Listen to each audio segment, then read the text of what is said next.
Superman 2 on steroids. So people are saying about the new Superman. Good thing, bad thing. James Gunn says, yeah, we're not taking the MCU as a reference point. We're taking Game of Thrones as a reference point for the DCU. How about that? Punisher's going to start pretty soon. Start shooting anyway pretty soon. And there's tons of other things going on in the world of comic book movie news. It's myself. It is Winston A. Marshall today on the show. Coy Jandreau will be back next week. So you got the two of us, ladies and gentlemen. Let's get into it. It's Capes and Cowls. It's the Kristian Harloff Show. Here we go.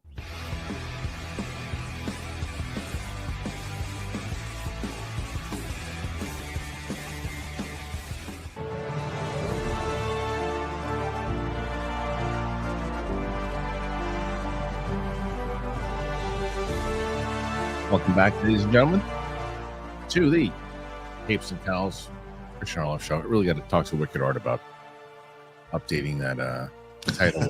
Big thing still in it. It's myself, Kristian Harloff, with you hear that joyous laughter that is coming from the man, Winston A. Marshall. Like a dog, bro. I was only talking about heat. Are you kidding me? It was 106 degrees here the other day, and I talked about this at length this week. The air conditioner went off in the movie theater that I was in to watch F1. It's a 2.5-hour movie. So he was a fan. He was a fan. We're doing this. Bro, considering how that movie will get your blood flowing too, that's the last thing you need is the AC to go out. At least it was entertaining enough that I wasn't like, get me the hell out of here. Yeah. Anyway, welcome back, everybody, to the show. Like I said, Coy Jandreau, not in today. Can Winston A. Marshall do the unthinkable today and win for Capes and Cowls, pushing it to 5 in a row as the jackhammering begins? I tried to warn you. We're even see if he sticks around for the whole show, but we'll double check. It's not too bad. I can hear it and not hear it at the same time. Okay, what I can try and do is I'm gonna choke up on the mic and I'm just gonna lower this. Can you? I can't hear it. I can't hear it right now. When you do it. It's gonna drive me crazy, but I'm here. If you can't hear it, no, we're okay on our end. So Winston, you're trying to win this thing without Coy this week. It's gonna be tough. I'm not gonna lie to you. It's gonna be tough. You know what's going on this week? You know the number? No. So Rocha came out strong on Monday with 165. God damn, he's mad. Yeah, then Roxy said, "Hold my beer," and did 233. Yeah, I think honestly, what it is for those, obviously you guys wouldn't know. Obviously, there's a competition between all of us. We have a text chain between the group that Kristian announces who pulled it off each year or each week, and I should do it once a year. Just once a year. Just do a rundown of all 52 weeks. For one, right? You broke. But every time we win, somebody wins, like people, obviously the blah, blah, blah. And then Kristian was like, hey, they did it again. 4 weeks. They broke the record, or 3 weeks. And not only Roxy is normally the sweetest one, and she goes, couldn't have happened to nicer guys. Right. Like they're so sick of us winning. They're sick. Yeah, I think this week it'll be tough. I mean, it'll be tough. We'll see if you can do it. It'll be very, very impressive. Unless if y'all can hear that, have pity on me for this fucking jackhammering. Excuse, there's my one. I'm. Yep. Listen, before we even get going, we're going to talk. We talked about this last week. So Magic Mind, it's absolutely incredible. I've told you about Magic Mind. I got 3 different Magic Minds here right now, and so what's really great is it's Winston. I think you agree. You can't like force focus. You got to you really can regulate your energy. That's one thing that you absolutely can do. And that's why I'm so excited that this episode of the show is sponsored, of course, by Magic Mind. We love them. Like they sent us all 3 formulas, which is the free, the original, the max. And you just like try it over like 6 days and see how each one felt. Now, for me, I like the regular one still. I still like the other ones. They work really, really well. But the regular one for me is the focus, the clarity, the clean energy. I like that a lot. But you're a big fan of which one? I honestly, I like all 3 of them, but Max has been my go-to. Yeah. What I loved about the original is I agree. It was a nice, like, extra thing to help you through the day. It didn't replace your coffee. This is actually, the Max has replaced my morning coffee because it actually has, what is it? I believe about 100 milligrams of caffeine, 165. Okay. And so for me, I don't need my cup of coffee. I hit this. I'm good to go. It's really great, especially for somebody that has to hit the road quickly to get to the studio. I am straight after that. I love Max, man. It's the best. So what I would say is, look, it's 60% off this launch right now. It's 100% of your money back guaranteed. And I put the link in the description right there. You guys can get it. It's the first thing. Once if you want to grab that shot, show them what's going on. And I'm gonna in just a moment, I'm gonna put up the I want to put up the QR code for people as well. And I might just flash that. Oh, here you go, Winston. Look at that. It's the jackhammer again. Beautiful. It's just absolutely wonderful. I love it. But I'm gonna post this QR code for you guys in just a moment, and then you guys can head on over there and check out Magic Mind. They're absolutely wonderful. We're big fans of them. Yeah, it's just I love what they do, and we've been with them for so long. People know that we love them. I mean, we've been it's been months that we've been with them. They're absolutely they're the best. They're absolutely the best. So I'm going to show you guys this right now. Here you go. There is that code for Magic Mind. Go and check that out right now. Again, the link is in the description. Winston A. Marshall. Look again to show. Yes, sir. I want to make sure that everybody saw. There you go. All three, man. Okay, Winston. Let's get into this article. The first one, which is Superman's final cut, is described as Superman 2 on steroids, and very silly, very big. I don't know if I love that part of it. Very silly, very big part. I don't know. That makes me a little nervous. Little nervous, but I'll tell you this before we even get into this. So I know tons of people have seen this movie already. I'm sure you do as well. Yes. The first thing I'm going to say before I even say any of this is that I am not talking about Roxy Striar. I'm not talking about Greg Albin. I'm not talking about Coy Jandreau. I'm not talking about anybody in the Real Rejects. You have my word on that. I have heard from, I'm going to quote 2 other people that I know that saw it, not including any of those people. I swear, not one of those people. I'm going to tell you what they said about the movie. I asked them, and these are 2 people that I highly respect their opinions on movies because they're always really honest about stuff. And both of these people usually line up on par with their taste. Both really enjoyed the movie. One said just that, which I really enjoyed it, had a great time with it. I was excited to watch it, was the one. So, okay, great. Didn't ask for too much more. The other one said, really good movie, probably ranks it high, but he wouldn't categorize it as special, is what. Okay. And I said, what about the humor? Does it overpower the movie? And said, absolutely not. It's not the way Guardians does, is what this particular person said. So that made me hopeful on both, because of both of these people's opinions I usually align with. So I said, okay, I can go with that. I can deal with that. So, and more people here are now saying, things like the following, right? Which is, again, Superman's final cut is now described as Superman 2 on steroids, and very silly, very big. More details about Superman have landed after recent screenings, and the DC Studios reboot is being compared to 1980 Superman 2 in a positive way, we think. You can find out more after the jump. Josh Wilding says, we've been getting bits and pieces of information from Superman's test screenings for months, but the movie has been picture locked for weeks and was screened to the press for the first time in the U.S. yesterday. Reactions won't be shared on social media until next month. Well, it's the next month is like next week. I guess it is next month. People do that. Like, same thing. It'll be like July 2nd. It'll be like, yeah, last month was crazy. You mean 2 days ago? Right. It's next, next week. Reactions will be shared. However, a reliable social media scooper who shared many of the details referenced above, all of which have soon been confirmed as accurate, has an intriguing update. Asked about Superman's tone in the final cut, viewer Anon described the movie as Superman 2 on steroids. The Superman the movie sequel was released in 1980 and became mirrored in controversy when Richard Donner was replaced as director by Richard Lester after shooting 75% of the movie. Donner's director's cut was finally released in 2006, and both versions are far more bombastic than the classic first installment. Asked to elaborate, the insider said it's very silly, very big. Another social media insider, Resident Justice, later chimed in by saying, I also described the final film as a live-action episode of Superman, the animated series. It's very Silver Age. It's got a lot of those sci-fi tropes. It's big in spectacle, drama, and laughs, but most importantly, it's big in its heart. It's a very earnest film. That is what I love the most about what I've read so far, personally. There are also what appears to be very early reactions floating around on Letterboxd, with one supposed viewer saying someone finally got Superman right. Depending on how you feel about Superman 2, the latest update will be either exciting or troubling. Based on one past experience, it's almost given that Superman's social media reactions will be glowing, especially when fan accounts were in attendance this early sneak peek, some of them labeled on X with the hashtag WB partner hashtag. Okay. Let's see, Superman 2. That's everything.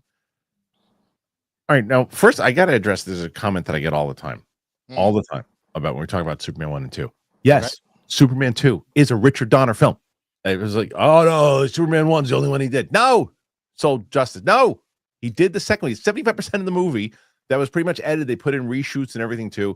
It was his movie. He literally shot the Ursula and Zod and Non. He shot all that stuff. They used 75% of his footage, and then they gave him his own Donner cut. So no, Lester, you don't get credit for that. It's not like a Tony Gilroy situation. In the same way, if it was a Tony Gilroy, who gets credit? What about in comparison? Because I don't know how much was shot of the original Justice League. What of that do you put as Snyder versus Whedon? Because I feel like that's a better. Yeah. Well, no, it's not. It's contemporary. The problem is there. You don't really necessarily know how much. That Joss Whedon thing, that's more that version is Joss Whedon's version. I mean, that's Joss Whedon's version. That's not Snyder's version. Snyder's cut is Joss Whedon has nothing to do with that. That's a Snyder movie. So I would say they're both of them directed movies. You have footage that he used, but Joss Whedon used way more of his footage and his narrative. Donner's narrative is still in. Okay. Too. If you watch the Donner cut, the narrative is the same narrative. There's just different scenes. I think I only watched the Donner cut.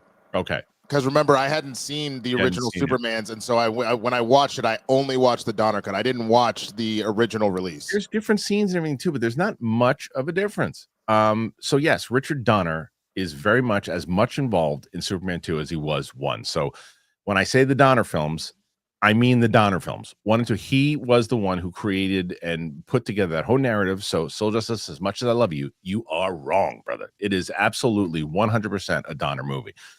So if Superman 2 is being compared to this movie, for me, makes me very hopeful, because that's my favorite Superman movie at anything. It's my favorite Superman anything. That was the movie that I loved as a kid. It's a movie that I continue to go back. I absolutely love that movie. So combined with the idea that there's a lot of heart, and by the person that told me that the jokes don't overpower it, I'm even more hopeful for this movie than I was yesterday. How about yourself?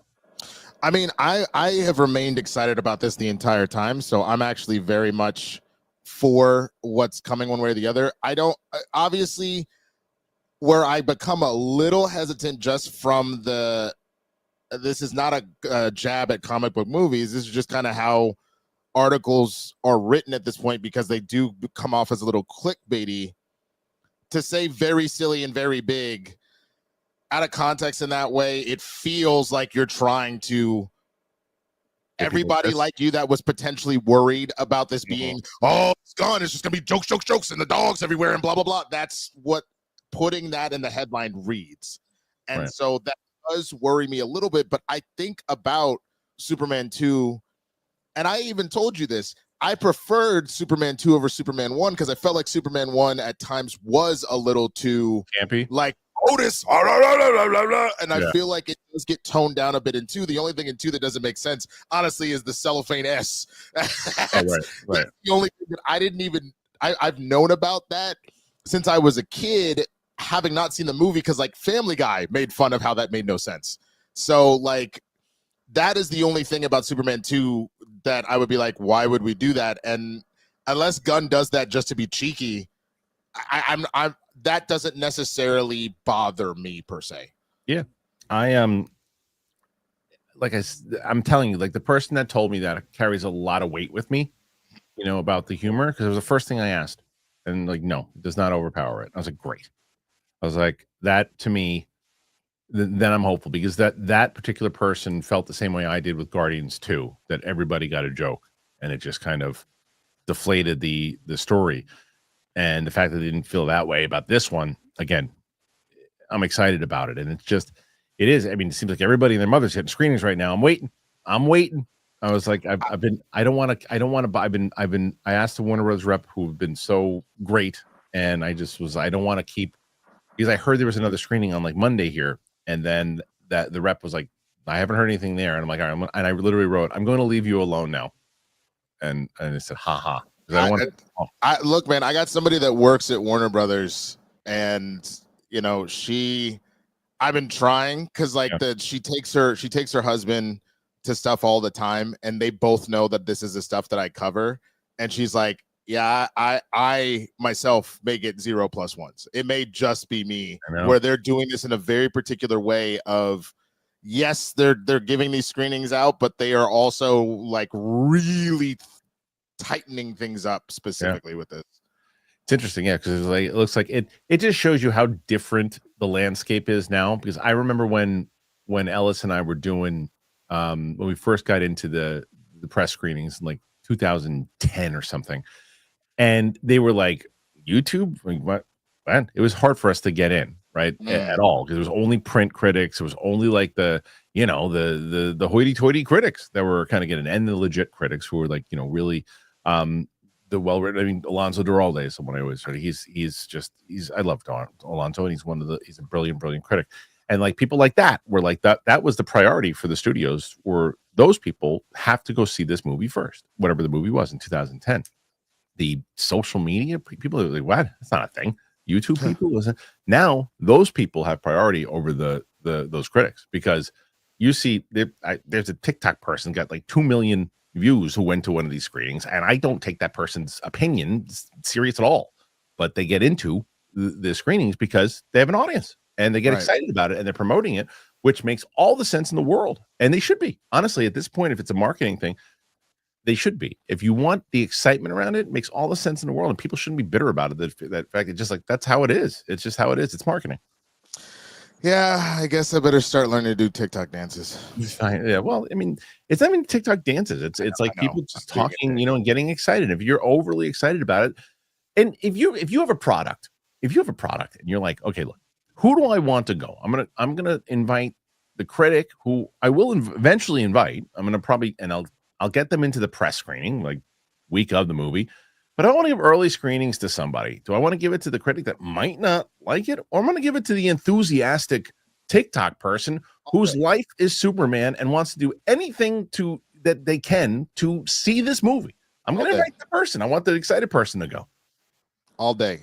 The only thing about that I think they have to be careful. I still think that the ultimate way to go with this, you got to find a way to split the difference. They need to find a way to pair a respected critic with somebody that, like, almost like a Wozniak and Jobs scenario, and have them work in tandem so that you're getting respected opinions and not just, I'm super, super hype about it, but you're still bringing the hype to it one way or the other. You know what I mean? Like, there's got to be a way to marry the two, because I think that's part of why half the people go, I can't believe that he's just a shill for Superman. And then on the other hand, be like, he hates everything. He hates everything superheroes. You got to find a way to marry the two. There's two things, though, that, I mean, this is what I said, like, where I think we had this conversation yesterday, like when Rocha was talking about it's, you can't take people seriously. He went a little too extremes. Like, you can't take people who are walking in there with Superman shirts and everything too. It's like, you can take people seriously. It's like, the thing is, though, it's the same as you and I have mentioned many times over. It's premieritis, right? And it's like, if you're going to, like, I am going to list, for me personally, if I would probably listen to the person that I spoke to yesterday and their objective opinion than I would the TikTok person who's excited to be around and sit next to James Gunn. It's like, doesn't mean they shouldn't be there. Doesn't mean it's not relevant for them to be there. Doesn't mean that if you're excited too, you shouldn't listen to them because you share in their excitement. It means that for me, I'm not going to go, oh, you know what? A lot of people are saying that this thing is pretty damn good. The TikTok guy who loves Superman loved it. I mean, I'm going to love it. It doesn't, because I don't resonate with that person. I resonate to the person I was texting with today. And now, like, okay, I'm a bit hopeful. You can't win. If you're in this space and you're reviewing this movie, you can't win. You'll get a guarantee that if you like it, you're still. I mean, remember last week when I was, or 2 weeks ago when the trailer came out, and I had a couple things to say about the humor, and then the whole thing was basically about the fact that how like I didn't get it, and I was wrong, and I'm an idiot. And then the other day, the scene came out, which I really enjoyed. He's a DC shill. He's this. It's like you can't win. It's like, so it doesn't, and that's just not just me. I'm just talking about anybody in general. I'm just using myself as an example. No, of course. Yeah, and it's like, so you have to just be honest. You have to. That's the one thing people always ask, like, what? How do I do this YouTube thing? How do I do this thing if I want to do it? You have to, no matter what. You've got to be honest. You can't get lured in by, well, if I don't want the DC audience to kill me if I don't like it, they just destroy, not literally, but like but you know what I mean, like if it's like, oh, what do I do? Be honest. Just take the hits, whether you're you love it or you're not. Like if I go in and I don't like it and I don't like the humor, I'm putting up the shield and getting ready for it. Same thing if I wind up loving it, I'm taking the shield up. I know it's coming, and maybe that's just with experience. I don't know, but how do you feel about it, Winston? I mean, it's funny. One of my favorite rappers of all time is Lupe Fiasco, and he had a song. I want to say on his third album. Yeah, it was his third album called "Words I Never Said," and I've been listening to this song on repeat the last couple of weeks. But we're scared of almost everything, afraid to even tell the truth. So scared of what you think of me, I'm scared of even telling you.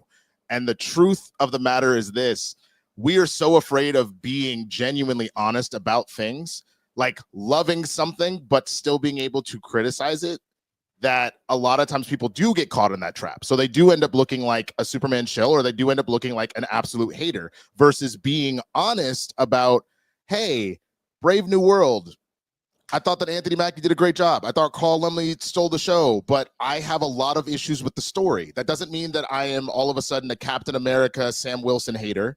And it also doesn't mean by me saying that Anthony Mackie did a great job that I'm like, this is the most perfect movie of all time.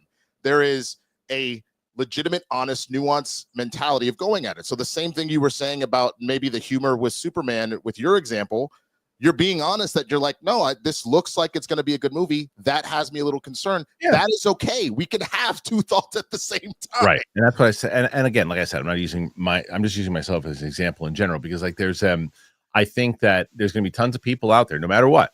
It doesn't matter whatever property it could be. And I don't think there's any property out there right now that if you like something, you're like, hey, dude, I even said, I think, like, we'll get into it later. Like Ironheart is another example. Like Ironheart to me is to quote the kids, is a mid show, right?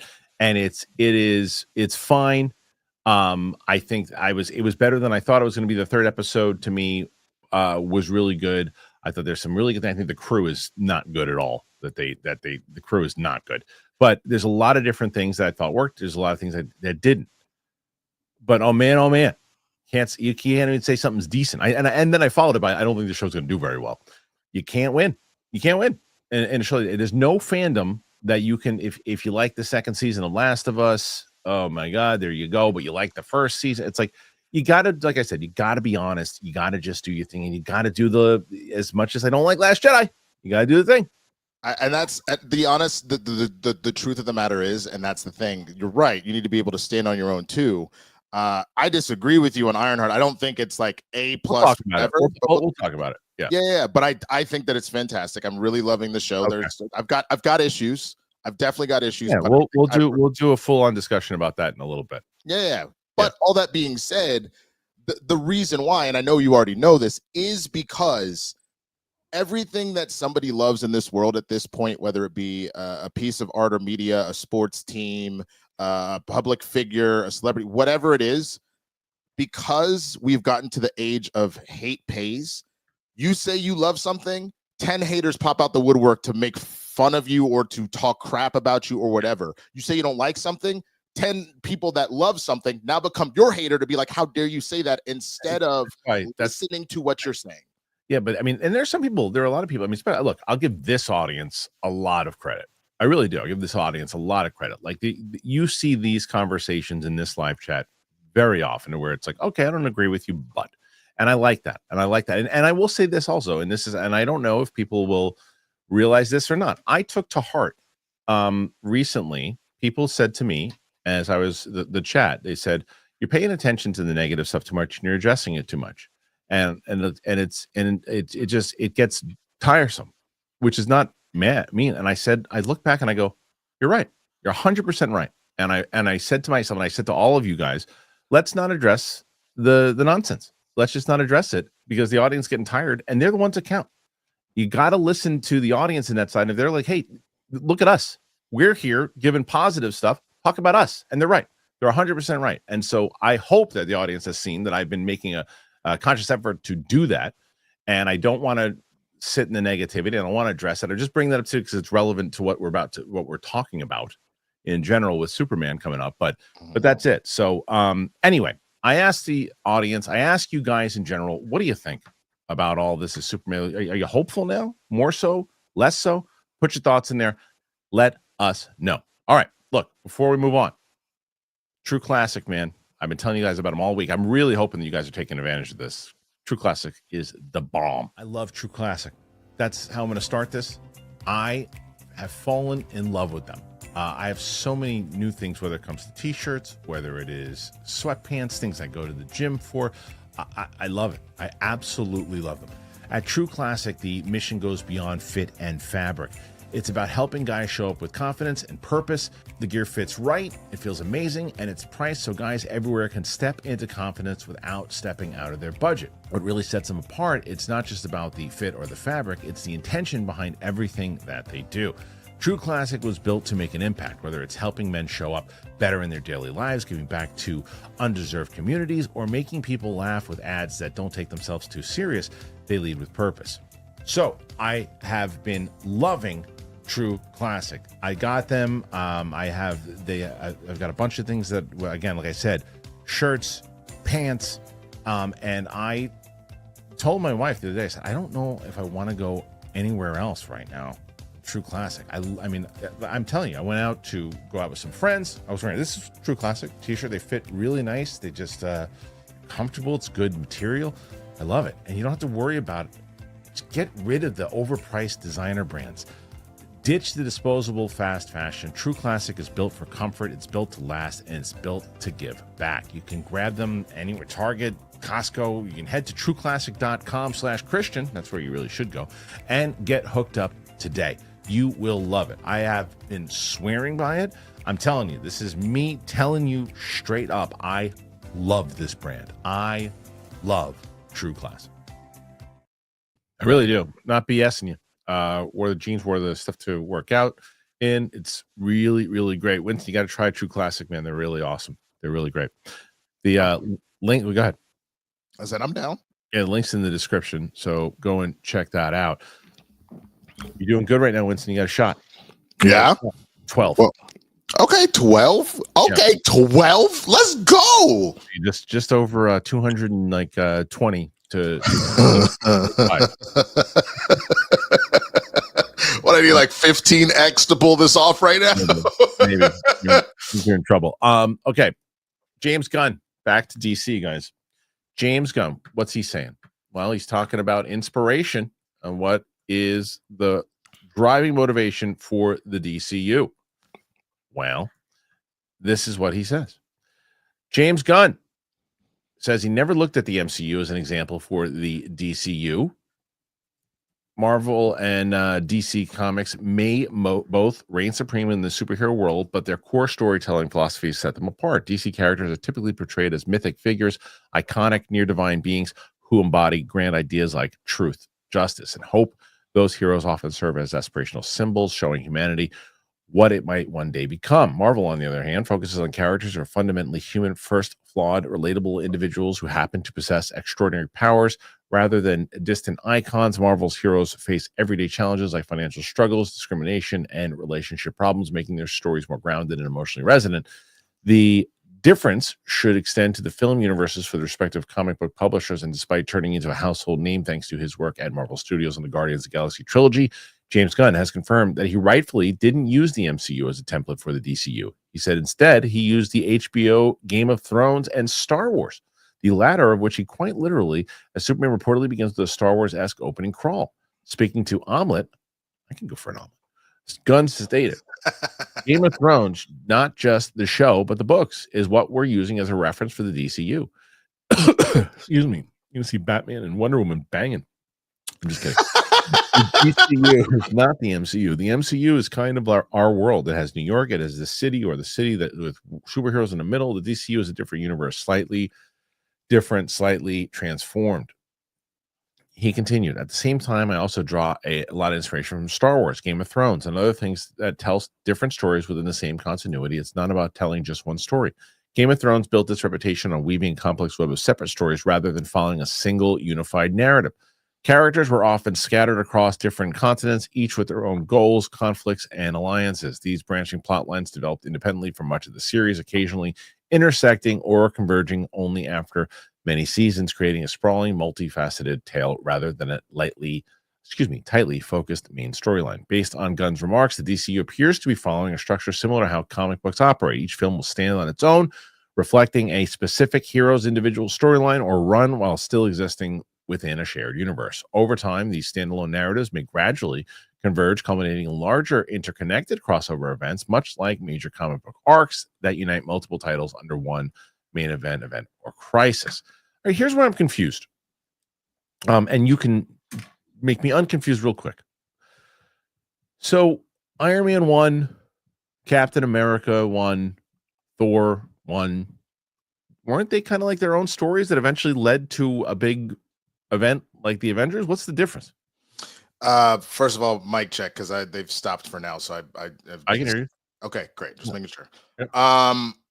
Yeah, they were. And I think what ended up happening, that which came a little bit of a trap once they realized that they could do this, they started making it more Avengers kind of focus to kind of run back into the center here and to always be around the Avengers, always. Because if you even think about Captain America Civil War, the running joke with that is that wasn't a Captain America movie, that was Avengers 2.5. Which, not that we weren't excited about it, but that was part of why I was like, why are we doing Civil War as a Captain America movie specifically? Because it was a massive Marvel across event. You know what I mean? Like it's a little weird to adopt that story specifically for an individual's thing. And I think that that's where we've run into trouble, is every single one of the MCU movies now is like, how is this ultimately tying, instead of worrying about what is it that Captain America is doing today? What is it that Thor is dealing with this week? What is it? We are constantly bringing it into, how is this in the bigger fold? So if that's how they're starting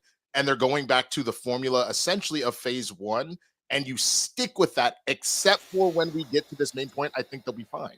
I don't think there's a difference in what they're saying than what the MCU originally set out to do. Yeah, I mean, I guess the proof will be once they actually start, showing what the movies are, and you go, oh, that's the difference, right? Like, when you see how they're actually put together, I mean, I'm sure in James Gunn's head, he knows how it's going to relate to Game of Thrones and how Star Wars and those types of things, as opposed to, I think that maybe there are still characters that's maybe more so now in the MCU that pop up in the same movies in the way that like Nick Fury did in Iron Man 2 and Black Widow did, and maybe that kind of stuff. Maybe it's like their own, like no one gets involved until it's time to get involved. I don't know. I don't necessarily really know what that means per se. But he knows, and that's a good thing. Like he knows what he is modeling this after, and if he has a clear-cut idea of what he wants to do, and like, no, the Game of Thrones narratives and the way I'm structuring this thing out and letting this person tell this story over here, and this is our Westeros because we're doing this over here, and there's so much history that's built out here. That's why we can jump back and do a Sergeant Rock story, because it still takes place in the same timeline, but not necessarily. It can be mentioned in something, but in the same way that, you have like some of the Targaryens that are mentioned, it's like they're never really, they don't get involved because they're long gone, and that's the same type of thing. There's a narrative that we have, and it's this big, huge world that it all kind of interconnects. I like that. I think that's great, but I'm going to see that when it unfolds on screen more so than kind of really trying to formulate in my head how he's going to make that work. He's the creator, Yeah, no, Oh, now your mic stinks. Okay, sorry, they're going again, so I'm trying to find a sweet spot. No, I agree, and I think the other thing that gets a little tricky, a lot of these heroes for the Avengers, especially once they became Avengers, are all in the same city all the time.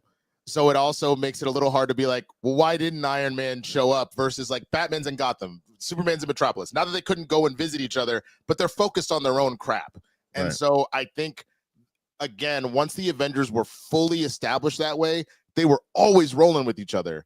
And even when you look at their individual films post a lot of these Avengers eras, like, I mean, it again can feel like too many people are always invited to the party. So I think one of the ones in phase 2 and 3 that stick out more than anything are like the original Ant-Man, because yes, you see Falcon, but you see him for one scene, as would happen in a comic run. It's like, oh, Falcon, how will Scott get around this for that one book? And then he's not in it the rest of the way, but it sets something up. Versus, again, I absolutely love Civil War, but by making that a Captain America film, why is it that we're dealing with the whole of the Avengers the entirety of that film? You know what I mean? And so I think if he continues to let it like make this in a way where, yes, we already know there's going to be a lot of people in Superman, but it has been made pretty clear, it feels like that's happening to make a point of the world is not dealing with superheroes the way that they should, and Superman is trying to restore that idea. So that to me is a little different, only in the world to be like, we live in a world with superheroes, but there is one who is better than them all. Like that's if that's what we're doing, then I think that works. And you should really don't emulate that every movie. Let Supergirl be Supergirl. Let when we get to Lanterns, sure, we can see some other people, but focus on the Lanterns. Don't bring other people in there except for like an episode, build on that lore on itself, because what it also allows you to do is when you build inside of that lore, it allows you to franchise out that lore more so too. Like, as opposed to say, well, you know what, we just did Man of Steel, and what do we do next? Should we franchise out Superman and do Superman 1, 2, and 3, Man of Steel 1, 2, 3? No. Let's Batman be Superman now. Well, shouldn't we give Ben Affleck his own film first? No. Let's jump to the big event. Don't do that. Like that's trying to follow the MCU in like on steroids, as we said before. But I think that they're going to go far past that. Guys, what do you think? Put your thoughts in there. Do you like this idea that, this is a Game of Thrones type scenario more so than MCU? And do you get it? Can you see it? Put your thoughts in there, whether it is in the live chat as you're doing right now, whether it's on the replay. And we hit 11,000 on the Clips channel. You guys have been really active over there, getting a lot of comments, a lot of people checking out all the stuff that we're doing. We've been clipping out a lot of things over there. Just Kristian Harloff Clips. You can find it in the description. You can also just Google it, Kristian Harloff Clips, or YouTube, whatever, and check that out. Winston, yesterday I brought up to the audience the fact we're working on this pilot, and we're putting together, like, we're going to be putting together the Kickstarter and everything too. We still, there's a slim possibility we might even try to do the whole damn season. But going into one particular thing, I can't tell you, I was pretty humbled and kind of blown away with the amount of emails and DMs I got yesterday about people who were so encouraging about the fact that we were doing this. And there was a filmmaker who reached out. Him and his brother did something, and he's a New York guy. He said the same thing. He's like, listen, my brother did the same thing. We're really trying, so we're behind you. We're encouraging you. We want you to make this happen, because I think that's one of the things that I wanted to make a point of yesterday, because I brought I took a lot of inspiration from what Chris Stuckman did with the crowdfunding on this thing, and the idea that we are in a power position. And when I say we, I mean the people watching this, the audience, like everybody, we're talking about original materials and things of that nature. If we want to, if we have the creators that want to do something, we have the power that the studios usually have, right? So it is my job to pitch and make the idea intriguing enough to the audience that they want to see it, that they're the ones that go ahead, make that, as opposed to putting the power in a couple people's hands in a boardroom and them going, well, we can't do this because we don't have this star attached. We don't have this person. Well, what if we make it look like a damn Netflix show and make it look like a Hulu thing, and then have the audience have incentive and that they want to see it also? F the studio at that point. It's like we become the studio. The audience becomes the studio, and the audience says, go ahead and make that, bring it to life. And you as a creator have to say, okay, well, I'm going to make it intriguing for you to do that. If you want me to do that, then I will do that. Or the audience can go, no, thank you. We have something else that we want to watch instead, which is what they're going to do. So the amount of love that I got yesterday from talking about this, I cannot thank you guys enough. It meant a lot. So, and we're going to be asking the audience things and opinions and what they want. That finished yesterday. I went through the outline. I finished the script, like not the full version of the script, just a version of the script where I'm like, oh, now I can really work off of that. Send it to Martini, who she's going to work on it, and we're pumped. So, dude, I mean, two things. One, I mean, you pitched it to me last week. It sounds fantastic. It really sounds like you put something really strong together, and I can't wait to see how this thing evolves. Two, I fully agree with you, and that's actually why I'm really proud of my homegirl Cheyenne, who made the comic shop. It's the same thing. She had an idea, she went and shot on her own dime, went out and won some festivals with it, and then was able to. The goal was to crowdsource, I think, like 100K, and they were able to get almost 300. And did a whole season that they're in post right now for. So absolutely, the people, you give them something they want, they will tell you we want this, and then you can go make that happen. And then the last thing, which is a side tangent, I don't know if you saw, but Matt Reeves just tweeted out that the Batman 2 script is done. Oh wow. Yeah, here, I can send you the link real quick. Yes, send me the link. I'll bring that up. Let's I was going to do a different story, but we'll do that story. Send me the link. But that's hilarious. That right as I say my script is done, Matt Reeves said, hold my beer, as I said. All right, so you're sent, maybe Luke might have just sent that too. No, he didn't. Okay. There you go. I put it in the private chat. Oh, private chat you gave us. Okay, let's see. Yeah. So let me just open this up too. Hold on, guys. And this is okay. Where is it? Let's bring that up. Bring this tweet up. And here is said tweet. There we go. Partners in crime. That's just all he released. Batman. Okay, good. Well, I mean, that's going to get headlines. That's going to get people talking. So, look, I think that this was it was interesting that, I mean, look, a lot of people, myself included, saying, I don't know. Superman's going to do very well. Superman's going to do very, very well. Are they going to have two Batmen walking around? It seems like with that cryptic tweet. Well, then Winston, let me ask you this. Yeah. A, will there be two Batmen? Or B, will Robert Pattinson join the MCU? Because I'm going to tell you, MCU, DCU.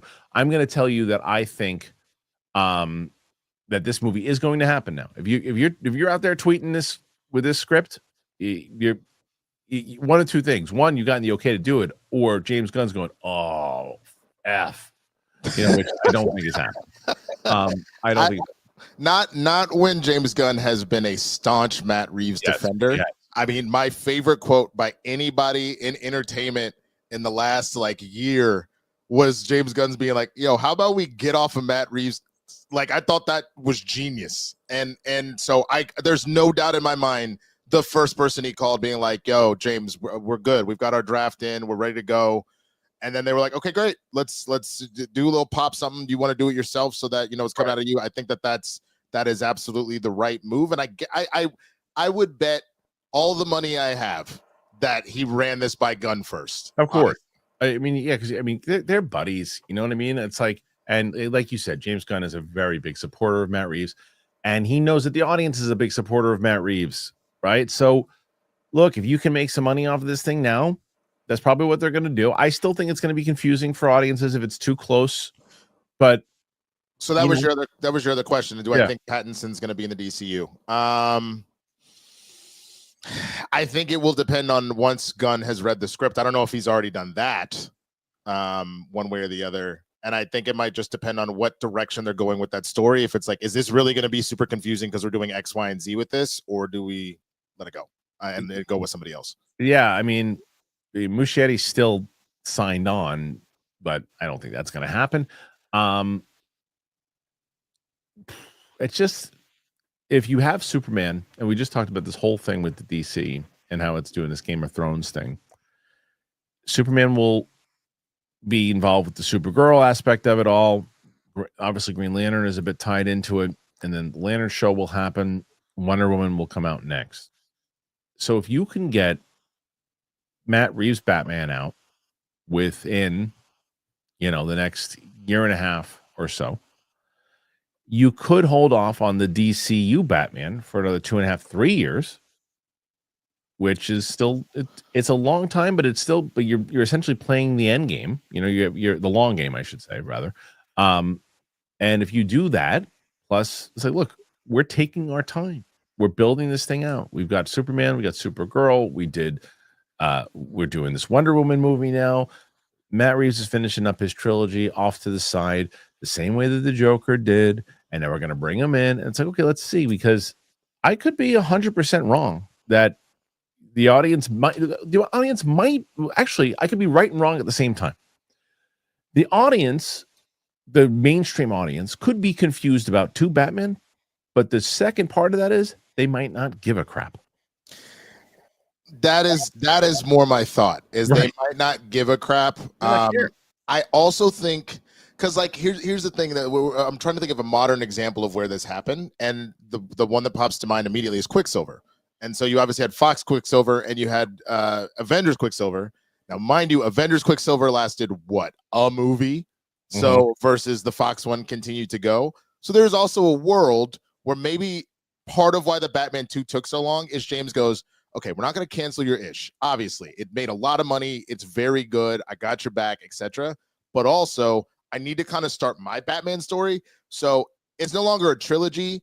You got this second movie. So do whatever you need to do. They could break it into a part 1 and a part 2. I can see that. But it might be a world where they're like, wrap that up, B. And so if you're going with 2, if you're going with number 2, you're going the full route, because we all know that the second one is going to make money. It's going to make money. And if you're going to make money, if you're going to go and you're going to go all out, you go all out, you finish it up. You're not just going to say, okay, you got 2 and then you're done. But I bring that up in the way of, like, I think about, I don't love how the second Matrix and then therefore the third Matrix ultimately ended up, but those were one movie that they split into 2. Same thing, you could make the argument with Infinity War and Endgame.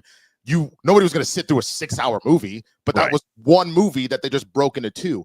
I could genuinely see a world where it's like, all right, I got you. Let me hammer out both of these movies. Here's your one giant script, and again, we just split the movies in twain.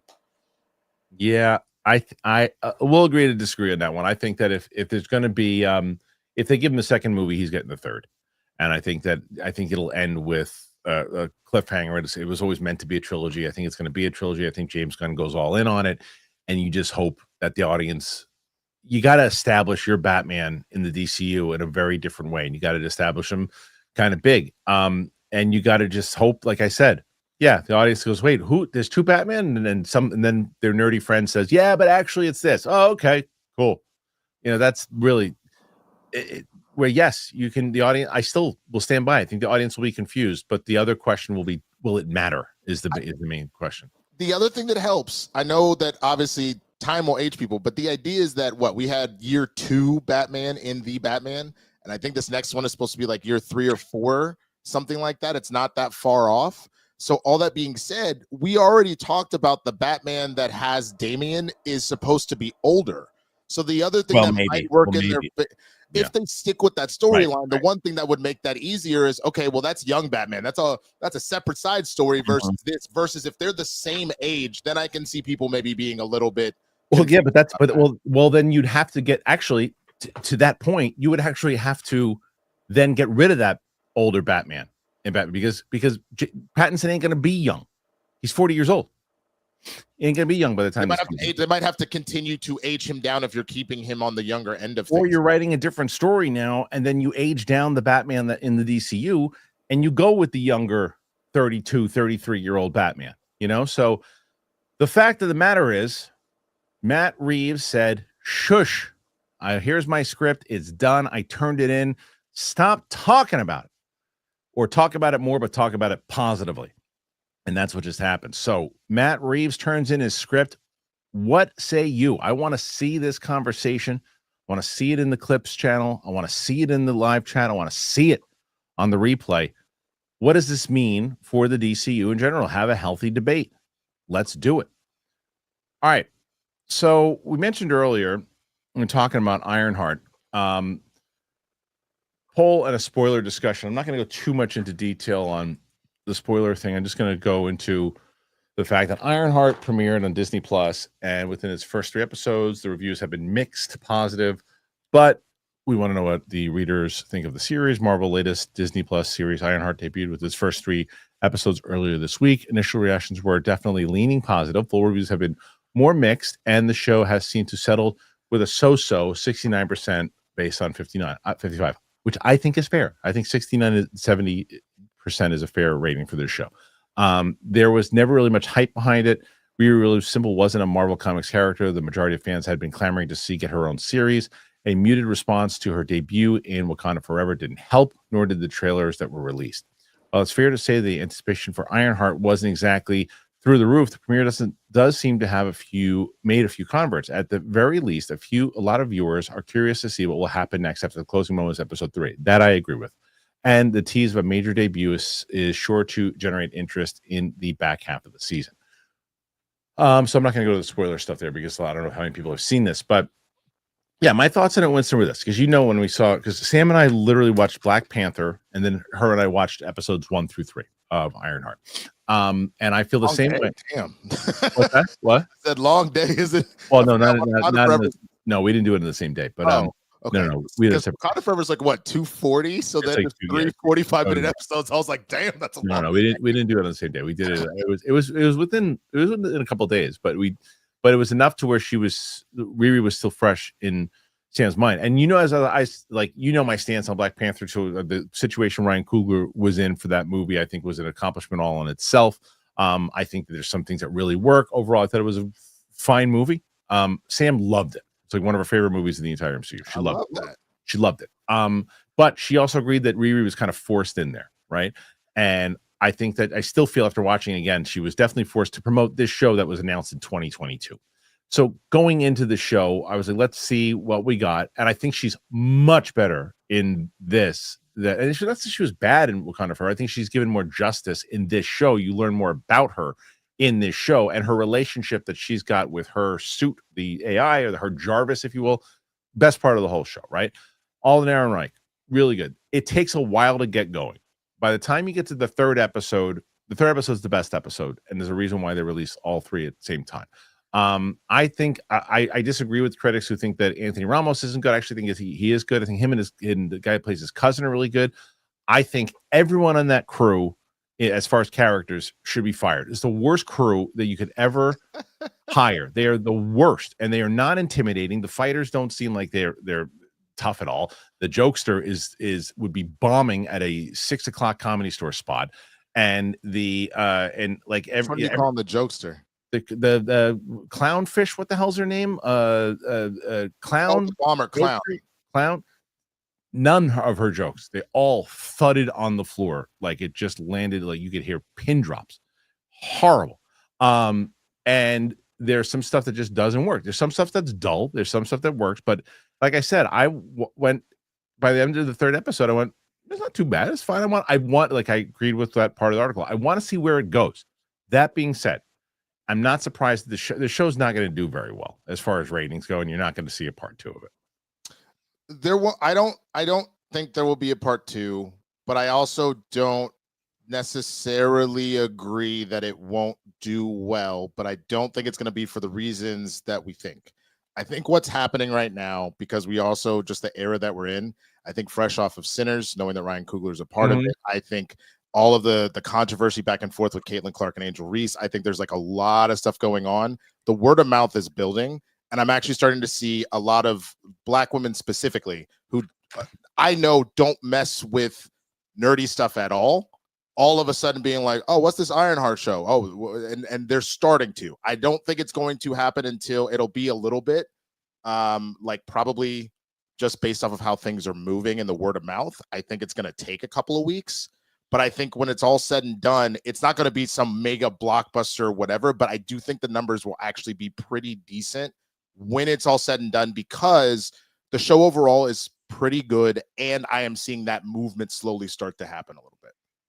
Yeah, I like the optimism, but I'm not going to agree with the statement. I just think that I just think because the reason why it comes twofold. One, this was made in the time of Bob Chapek, quantity over quality, meaning also let's throw as much money into it as we can. So we don't know the actual budget on it in general, right? Plus the fact that there are, I think in the second half, which I haven't seen yet, which are bigger implications to the entire MCU that you may or may not get lost. I do think that the human story in this, though, could rope people in. They could get people interested in it because there are some things that are like this is where the crew annoys me, right? Because like you get the stuff with Riri's past and what has happened to her, and like the emotional stuff that she's going through, especially developing this AI, and then it's just taken out. All of that stuff I'm feeling is gone once we start getting to the jokester crew, and like Eric Andre I thought was great, and I wish he would have stuck around. But instead they replaced him with the jokester girl, which is no, they replaced her with Riri. Riri, but I'm just saying the humor is he should be the funny one. But he's not. And so there's mixed stuff. Like I said, the show is better than I thought it would be, and I was more interested than I thought I would be. I just think this is going to be one of those shows that does, because it's got to capture the in order for an MCU show to be a success, it's got to capture the entire MCU audience, and I just don't think it will. I mean, if they are continuing to tip their hat because of the hood, and there was a line in particular, it's not really that much of a spoiler. If you know who the hood is, like at one point, magical powers from a different dimension. Right? So at one point, his cousin is asking about it, and he's like, "Yeah, he wrestled a demon for that hood." There is implications we have been teasing over and over. Is Mephisto coming? Is Mephisto coming? There is an implication that potentially Mephisto is involved in this one way or the other, and that might be enough to draw people in to be like, okay, so what does he actually have to do with stuff? I also think that this is a blending, because you have the magic and the tech thing going. I think this is also, they found a way to potentially soft launch Doom, because that is Doom's thing. Doom's thing is that he marries magic with tech. He is a sorcerer on the utmost level himself. He is, a tech genius just below, you would say, like Reed and Tony, but like really in that same conversation with the Maz is. So I think by having the two of these kind of in here, I think we're going to get something, even if it's just a post-credit Doom, just being like, you just see a glove, just be like, interesting. Something like that. I think that's kind of what this is doing. It'll be interesting to see how it ultimately plays, and maybe they needed to get the viewers in, because the other point we didn't make, the problem, I think this movie was released at the wrong time. Or this show was released at the wrong time. It's competing against The Bear, the new season that just came out, and then Squid Game just dropped. Yep. So no one is going to be talking about this show anymore once those two shows really start to get into the popular zeitgeist. They're doing what Friendly Neighborhood Spider-Man did, in that they were like, I don't know how comfortable we feel one way or the other, so just this is kind of in the middle of stuff. Drop it in this particular sec. But last thing I'll say, again, just as far as outsiders looking in at this one, my mom does not F with a single superhero movie thing. My mom has started asking me about Ironheart. So the same way you like talk about your dad being like, if he asks you something about, that's all I meant. Really, like I've had contemporaries, people my age, that have asked, but for my mom to go, who is this Riri girl? And I was like, you mean Ironheart? She goes, yeah, that's that new that new superhero show. Is it good? And I was like, you should watch it. And that's the magic question. Did she watch it? I talked to her last night. I will ask her when I see her today. And I'll report back next show. Noticing it and watching it are two different things, though, right? But she would have never noticed it. I think that's also part of what I'm saying. Sure, I understand. My question is going to be, though, I don't know, and I'm curious to hear what your mom thinks if she does watch it. Like, if your mom's 6, because they dropped the 3 episodes, is it one of those things where she watches the first one, says, okay, and I'll get back to the second one eventually, and then does she get to it? Or does she just get so locked in? I just don't think the first episode locks you in enough to make you want to watch it. But I agree with you that they needed to do all 3, because it is a slow burn through these first 3 episodes. Yes. And the third one is the best. Let's make it very clear they were smart about what they were doing. But yeah, I think that it will be interesting to see. So yes, I will check in with her. I'll see if she actually follows through on it. I want to see. Okay, thoughts on Ironheart, guys? Liking it, not liking it, watching it, not watching it? Put your thoughts in there. Let us know. Again, live chat, both the replay and, of course, the clips channel. All right, let's get to, well, we get to the questions now. And before we do, Winston, what's going on in the channel, man? Yeah, so I actually dropped a new video yesterday that I actually had a lot of fun making. So I was mentioning before about who I think is on Sam's Avengers team. Now, caveat for that, I'm not saying who ultimately ends up on the overall Avengers. I'm talking about he was asked to put a team together. Who does he initially recruit? And that's like the team that is currently suing the Thunderbolts for trying to take their name. So it was a really fun thing that I did. There's a lot of humor in it, a lot of cutaways. That's why it took me a little longer than I expected. But go and check that out on my channel, youtube.com/swaggyblurred. And I've got another one that I'm going to hopefully get out next week before 4th of July, but I'm going on vacation, so there is a possibility it will come out the week after. Question for you. Yeah. Do you think, because I like Sam as a character, I think that from everything that he's done so far in the MCU, do you think it was a bitch move to sue? I think, in all honesty, because I now that I talk about it, I did actually make fun of him in the video about him suing. Dude, it's a bitch move. It's a bitch. I went with the Drake Kendrick kind of rap battle joke about Sam suing them, but I think it's probably from the standpoint of, unfortunately, Bucky had Valentina in his corner, and Valentina really blew up the Thunderbolts into the new Avengers, so he's mad. Yeah. So he went full Drake. We'll call it. It's a bitch move because Bucky's on that other team now, and it's absolutely a bitch move. Okay, so we got some that didn't register inside of inside of StreamYard. So I do have them here. I think the DX Batman 1 says, tell Megatron let's tango. Peak Cinema is returning with Michael Bay's Transformers. Pass. You heard that right? That he's Michael Bay is doing another Transformers movie, unfortunately. But why? It's probably because the other ones weren't making money, and they want him to Rocha's point, like all the ones that he did, even though they were diminishing each and every time, they're bringing him back to do it. You talk about a guy who just doesn't get what that franchise is supposed to be about. Box office would say otherwise, obviously, but he's coming back. It's terrible. Tom Hanks 4585. Coy, where in North Carolina are you from? I'm from Greensboro and lived in Boone and Raleigh, up in NH now. How long were you there for? Coy? I think Corky's not here today. No, he's not here. Okay, so Coy, we'll have to save that one.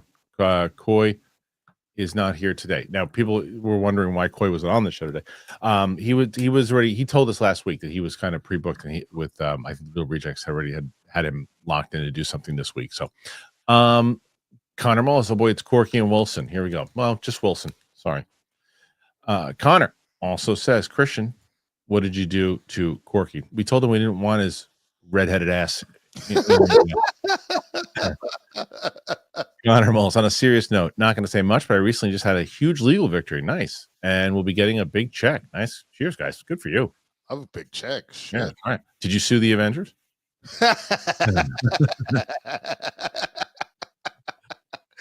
So thank you, Connor. Connor's been crushing it. Winston, you are just a little bit away from 200. You have 30 right now, so you need you need about 203 to tie Roxy. I can do that. 203 in an hour. Can you do it? I can do that. We'll see. Okay. Surge Sauce. What format should I see Superman? IMAX or Dolby? I'm having a tough time. I think you'd want to see it in IMAX. I think IMAX, because if I'm not mistaken, I think they actually shot a few scenes for IMAX specifically. So they definitely shot some for sure. So I would lean towards that always. Isn't the full movie shot in IMAX? I believe so, which is that means that budget's insane. Because what people ask, well, why are you only shooting in IMAX for a couple of like key scenes? Do you know how expensive shooting in IMAX is? It's one of the reasons that probably not, because they're probably going to release it, but they're going to release the Odyssey trailer. We were wrong. We thought the Odyssey trailer was going to be released at the end of the year. We're going to release it before Jurassic World, which is in like a week. So I cannot wait to see that trailer. I cannot wait. That's like one of my most anticipated trailers since Superman. I can't wait. But yeah, I would say IMAX. Roarham Ranger 95, going to bed, but wanted to support the Capes, even if there's no Cowls today. Kristian grasping at straws. When? Winston, more streams soon. Want to tune in and support if I can. Much love, both of you. It's hilarious that you asked that. So what happened with, I don't know how people I told this. So in 2007, we shot this pilot, Grasping at Straws, where I showed a little bit of it. It's got myself, Mark Ellis, Eliza Schlesinger, Yada Martinez, tons of people. Right? And it was just like, it was something that we put together. I was proud of what we did. It was again kind of a concept thing. And we kind of had it as one big pilot, but then we kind of clipped it out and put it as little shorts on the internet.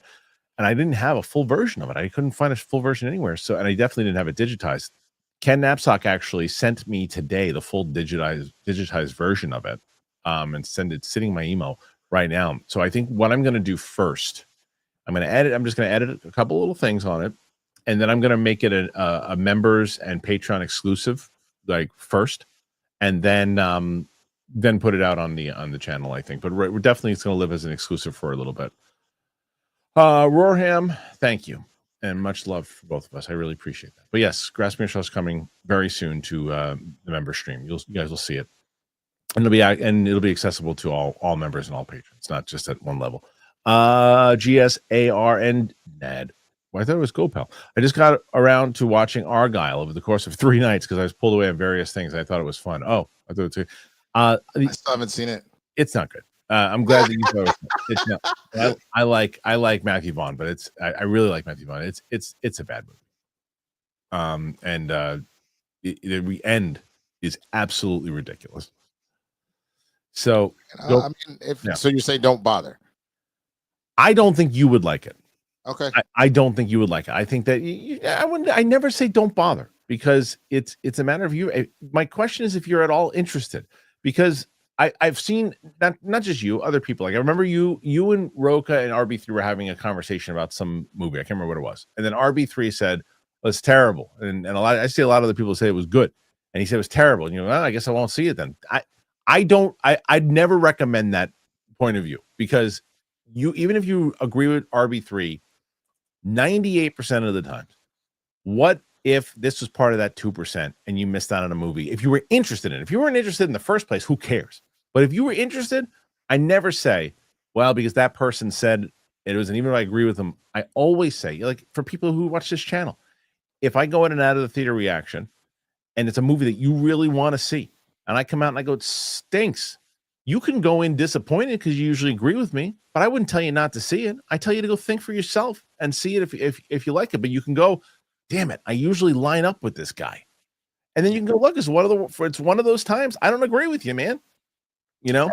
I feel that. I think the only reason I'm a little more quick that if I trust typically somebody's opinion, that I will occasionally skip stuff unless it's just that big, is because there is too much content out nowadays. So like I already don't have enough time to watch everything that I want to see in the first place based off of the things that I have to see. So unless it was like no, I really have to do that. If somebody says, nah, man, it's not good, I'm good on that.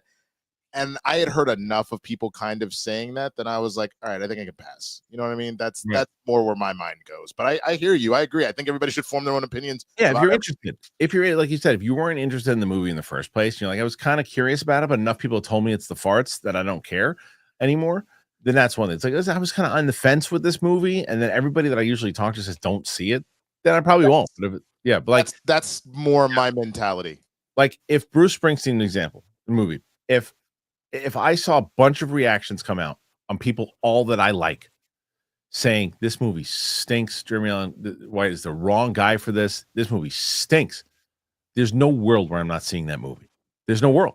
I'm going to go in going, oh man, everybody that saw this movie said it was terrible. God, I hope I feel differently, you know? But I'll go in bummed, but I'm going to see it. Yeah, I mean, look, that was me and Lil Wayne's album, is that I have been a massive Lil Wayne fan for a while. I have seen the decline coming, but I was like, look, Carter 6, people were like, it's trash. Don't listen to this. This is awful. He proved why you shouldn't have played the Super Bowl. And I was like, there's no way it's this bad. And then I started listening. I was like, oh my God, it might be worse than what they were saying.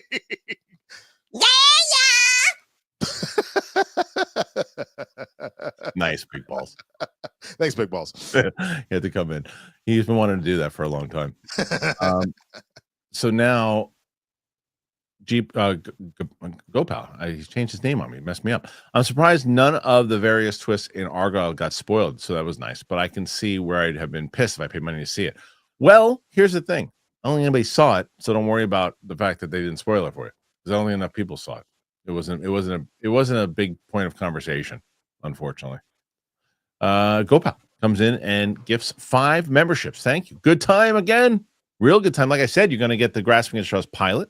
You're going to get the Capes and Cowls.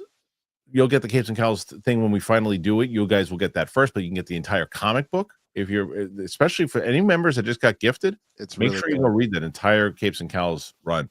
And then the live stream. We have a full live stream going. Our second live stream of the month is happening today at 4:30 Eastern time. Winston, you got plans today? Let's see. I got work until 5, and then spill the tequila, and then I'm free. Well, at 4:30 our time, like right after this show, you're busy, right? Yes and no. What's up? I was just say, if you want to hop on and say hello to the members, you can. I'll send you a link. I'll say hi for a minute. Anthony Geeky, hey guys, love the show. I'm excited for Superman movie, then Fantastic Four, which seems to be the opposite for most. The reason I've been following you since Schmoes is because you're honest. Well, thank you, Anthony Geeky. I appreciate that. And as far as Fantastic Four goes, we didn't really discuss the trailer. What do you think of the last trailer, Winston? I liked it. I am a little concerned that we know a little too much.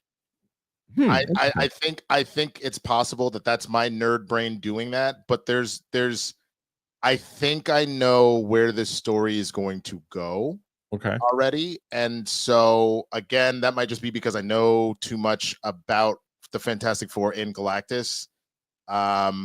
And the fact that we're moving into Doomsday, Secret Wars, blending universes. I have a lot of thoughts as to what's about to go down. So, but I'm still excited for the movie. We've talked about this before. Yeah. I think people need to be careful with their trailers. I wish they would stop showing it so much. So, but I will disagree with Anthony Geeky. He says, I'm excited for Superman more than Fantastic Four. I think me and Winston are also. I think most people are more excited for Superman than Fantastic Four. As big as the Fantastic Four are, and they are, Superman is he's in that S tier. Right. Like we talk about like him and Batman and Spider-Man in the same kind of breath scenario. Yep. You know what I mean? Yep. Connor Mullis, 23. Do you ever just sing the alphabet for fun? I do. I am right now. I'm currently on the letter J. Yeah, well, I do it with my daughter all the time. So I unfortunately have to do it sometimes if I'm trying to put stuff in alphabetical order. I can't be like, okay, bet. Who stole whose rhythm though? Was it the alphabet song or was it Twinkle Twinkle Little Star? Who stole whose rhythm? And blah blah blah Black Sheep. Yeah, well, yeah, but that came afterwards. But what was the what came first? I literally think it's I'm not sure. You don't know. No one knows. But I honestly think it's the same person that apparently wrote Britney Spears' songs, because somebody just showed me that Oops, I Did It Again and Hit Me Baby One More Time are essentially the exact same song, just with different lyrics. Right. Alan Smithy, at this point, based on trailers alone, I think Fantastic Four looks way better than Superman. Galactus and Silver Surfer are giving me more than Superman. Production design also looks superior. I wouldn't go with that last part. I don't agree with the last part that the production design also looks superior. I dug the tone of the last Fantastic Four trailer, though. I'll tell you that. It got me. It was the best trailer that got me interested so far in the movie. I'm still Superman first, but I became interested in Fantastic Four after that last trailer. Fair. Yep. Okay. Faint 0903. I just watched your F1 out of the theater review. When I first saw your face, I thought it was 4DX experience. Since F1 pilots have to deal with 6 degrees Celsius. You have no idea how hot it was in that theater. Bro, are you sure that it wasn't a 40X and you just didn't know? No, you have no idea. Like when you got the reps were like, they were so nice. They were so nice. And they were like, they gave you a bracelet. You can get anything that you want at the concession stand. People were getting beers and everything too. I did not get a beer. I got myself 4 smart waters. And just put them just pits and crotch. Dude, I'm telling you, like I said this to, I think it was Steph yesterday. Normally I drink one of those big smart waters and I'm peeing within like 15 minutes. Winston, I drank 4 of them. I didn't pee once. Because your body was like, bro, it's hot. We need it for sweat. Yeah, 100%. Yeah, I didn't pee. I didn't have to pee once in a 2.5-hour movie. And it was, that was something. It was, that was brutal. If it was in another movie, I probably would have walked out, but I really wanted to see that. Buster Barnes, do you think Superman will be held under a microscope, nitpicked more so than any other movie this year based off all the online discourse? Of course it will be. Yes, 100%. As we were talking about before. With great power comes great responsibility. I know that's a completely different superhero, but that's just where that's gonna go. Yeah. Yes, it will. Because of that. And I'll tell you, that's not a bad thing for Superman. It means more people are going to be talking about it. And I do think that it'll get enough. There's no world where I think this movie bombs. There's no world. This movie is going to do very well. And I brought it up yesterday with a friend of mine who's not into, he's into me, he likes movies, obviously, but doesn't pay attention to any of this stuff. And I said, are you aware of any movies that are coming out this year? And he said the Bruce Springsteen movie, because you just told me about it. He said, but other than that, I'm not sure. And I go, have you heard that Superman's coming out? He's like, yeah, I heard that. I know that there's a Superman movie coming out. I've seen that stuff like that. Yeah. So about Fantastic Four, he's like, no idea that was coming out. He had no idea that like I mentioned a whole bunch of other movies, had no idea that these things were coming out. The only movies that I know people know are coming out, because people didn't know even Sinners was coming out as much as it did at the box office. Like only people that were super into Ryan Coogler are ready for that movie. The only ones I know of are Superman and Wicked 2. Just because, right, Wicked 2. So well. I bet you he would have known. If I would have brought up Wicked 2, I bet you he would have known because of the kind of marketing that's behind it. You're right, but it just shows how good the marketing's been.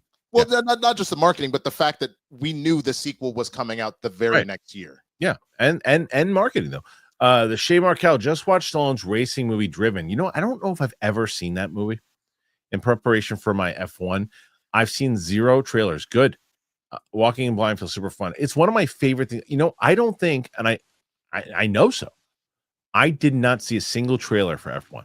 I only saw the teaser one time in a theater long time ago, but I didn't watch a single one in like on my computer, whatever. I just knew, Brad Pitt's got some racing movie. It's my favorite thing to do now is not watch any trailers if I don't have to. Like obviously I've seen the Fantastic Four, Superman, the Bruce trailer, I reacted to all of them, right? So if I'm reacting to them, but if I'm not reacting to them, I do not watch trailers anymore. Like I've had people tag me on trailers and tell me I got to check this out. I don't watch them because I love going into the movie knowing nothing about it. Like that movie that was, what the hell was that movie called? The one with Brendan Sklenar and it just came out recently. The one about I didn't know what it was about. I didn't know it was a horror movie or a thriller movie where he goes and the woman's kind of being stalked at the table and being threatened at the table on the phone, and people will know in the chat, but it just came out not too long ago. And I knew nothing about it. I love walking into movies going, I don't know what the hell I'm about to watch. It's one of my favorite things in the world. I'm trying to think because I'm looking real quick at Drop is the name of it. Drop. Okay. Yeah. I didn't know anything about Mickey 17. I just knew it was Bong Joon-ho. Right. Yeah. Right. And that's what I'm telling you, like stuff like that. Armada 8YT. If they're holding up soup reviews this long, it's not this long. Movie comes on July 11th. Right. It's July 11th. It's too early. Yeah. I actually applaud them for holding it. I applaud them for holding it because of what we just said before. They're letting people see it, and they're saying, like, you can say you saw it, but just don't say anything about the movie. And people are because they're not just relying on the people who love it, and they're not just relying on. They're going to let everybody see it, but they're letting those people see it. And then probably once that drops, and you'll have a bombardment of it.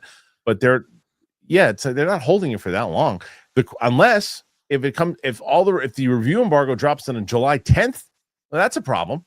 But it won't. If you release within a week or even 4 days, you're usually okay. But this isn't this long at all. I think that's the thing that people just don't always aren't able to. The Shay Markel, Kristian, I know you have a channel to run, but I'm curious, guys. Are there any Fantastic Four or Superman trailers you wish you hadn't seen yet? All of them. Yeah, especially I'm real talk. I really wish I hadn't seen this last Fantastic Four one. Fantastic Four. I actually need it. I understand why you say that. I really do. I get it. But for me, I think for this one, I should say, even though I say all of them, I actually think I needed this Fantastic Four trailer for me to be interested in the movie because I saw the other ones, right? The other ones didn't really do it for me. I said, oh, that's fine. The second one was okay. I was like, that's not bad. This was the first trailer. I said, oh, I'm interested in this movie now. I wasn't interested in after the first two. I said, okay, yeah, well, it's a Marvel movie and it's a Fantastic Four, and I'm check it out. But like, this was the one I went, oh, okay. I really do hope, and as speculation is growing wild, that this ends very dark and that this whole place blows up. I'm trying to tell you, bro. I'm going to that my next video is specifically addressing the Fantastic Four because of how I felt about the trailer. I will give away that much, and I warn that the video will be what I believe how the movie's going to go. So, you know, I would love for people to watch it, but I also understand if you're like, I don't even want to think about it. Like, right. Connor Most, would I make a good lawyer? Maybe in Gary Busey's court. Because you've been on the cuckoo edge lately, Connor, and I love it. I just assume that because he's in England, right? I'm just assuming. I don't know. Not sure. Hour. Not sure. He makes me laugh, so that works for me. 46. It's a good fight. It's a good fight. Bro. You're still fighting. You still got a long way to go. Jacob 3. You watched Squid Games yet, Winston? Season 3 is out now. I have not started season 3 because it dropped at midnight. But I had a doctor's appointment at 7 a.m. so I had to go to bed. But I will be watching it tonight. So okay. Christopher AO2. The way you described how DCU could work like Game of Thrones made me believe that the Batman will be combined. Not gonna lie. There's a possibility. It's a major news story if they do it, though. Major. You know what happened to Winston too? You mentioned now the Brave and the Bold Batman, that they wanted to go with that age. Pattinson's at that age now. That yes, he may be almost 40, but he still looks like he's ambiguously like 29 to 32. I know, but if you wanted to though, you could make him. You could go down that route, and if you went Batman, Matt Reeves, finish up the trilogy, make it part of the DCU, and then make him part of the, the next. He does a fourth movie and it's Brave and the Bold. Be interesting. Chim 3 or Chimera. Gunn claims he's more organized than the MCU. Why is his trailers changing in color grade, add and cut shots, but Fantastic Four is consistent in all trailers? Go watch the trailers for a bunch of movies that have been advertised for a long time. It changes all the time. I get what you're doing, but that's not the gotcha that you think it is. Yeah, and he's not more. I don't know. Is he claiming he's more organized? He has a lot going on with the MCU in general. I think he said that eventually what happened with it was too much. So I think people too much try to do the Yankees versus Red Sox. Shay Markel. Denis getting the new 007 film with the way he builds tension and the cinematography in his films. I truly believe this is my favorite Bond yet. We talked about it at great length yesterday. I think this is one of the most brilliant moves that the Bond franchise could have done, because now every actor is going to want to sign up to do this. I knew that he signed on. That's fine. I've never really checked necessarily for Bond based off of who's directing it. So, I mean, that's cool that they're doing that for sure. I'm more interested in who is actually going to take the mantle. But that's kind of my point, is that Denis is such like one of those directors now that everybody wants to work with, that your potential of who you're going to get for Bond just skyrocketed. Yeah, that's true. Buster Barnes. DCU Batman can still be a younger actor than Pattinson, but more experienced Batman. Although no doubt the internet would be annoyed by it. They'll be annoyed by anything. Oh, of course. Yeah. I mean, well, yes, you could have a younger actor. They need to look older. That's more what I'm saying, is based off of what they're describing as Bruce. Because like recently I just did something where I was playing somebody that was about like 24. As soon as I take all my facial hair off, I look extremely young. So like it happens all the time. That's not what I'm saying. I'm just saying they said they want the DCU Batman to have Damian, which means he's older and he's been in the biz for a while. Well, I'm gonna definitely need you to we're gonna have to shoot backwards, because I'm gonna need you to shave off and we will look like I'm 21. 19, I think. There you go. Yeah. The real Red 567 Star Wars Episode 7 tickets for $9 to $10 did $1 billion, with tickets being 17 to 30 now. Is $1 billion a big deal now? And how do theaters and studios split the money? The $1 billion is a big deal because it's still a big profit based off of the budget that you are creating. So, and we did a whole breakdown. This is what I can say because I don't want to go through this and read this again. Just say like, how is box office accounted for in Google? It'll give you a whole breakdown on how the studios and the theaters split the money.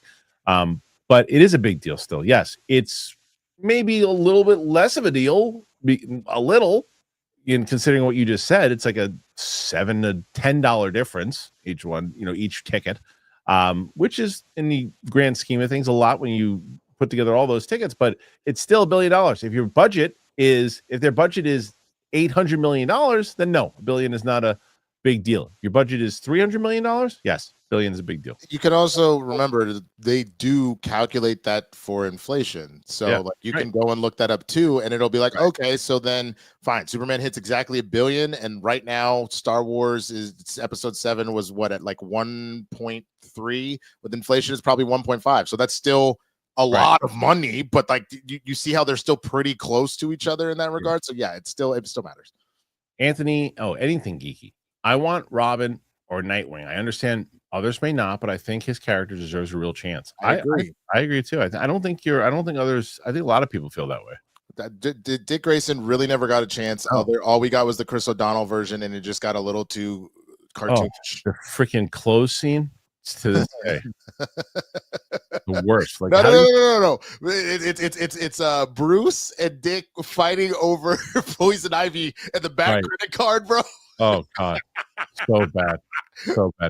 Red Mangoose. I want Jeff the Land Shark in the MCU. I mean, why not? It'd be fun. It just, do you think people have been complaining about getting too? Jeff the Land Shark is literally a character. He is a shark that has little puppy legs that he like runs around and like think Rocket, but he can't talk. He just is like. They already have a shark. They have a shark in the DCU that was the Stallone voice, didn't they? That's King Shark. He's like a giant monstrous threat. Jeff the Land Shark is literally like the size of a puppy. Okay. But is like running around like a puppy on the land. He's hilarious. But it's Stallone. You think Stallone's going to show up in the DC? Him and Gunn are buddies, obviously. So you going to show up again? Yeah, I wouldn't put it past him. Maybe you give him a one-off villain for a movie.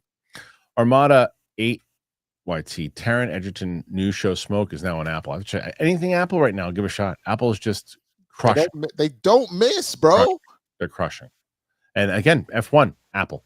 Armada 8 YT. Jim Jones versus Nas. Trappy Jenkins. My worry for Superman. Fantastic Four has Fantastic Four and Galactus. Superman has Crypto. Lex Luthor, the Justice League, two Kaiju, and bad Superman. Like he can't carry a movie.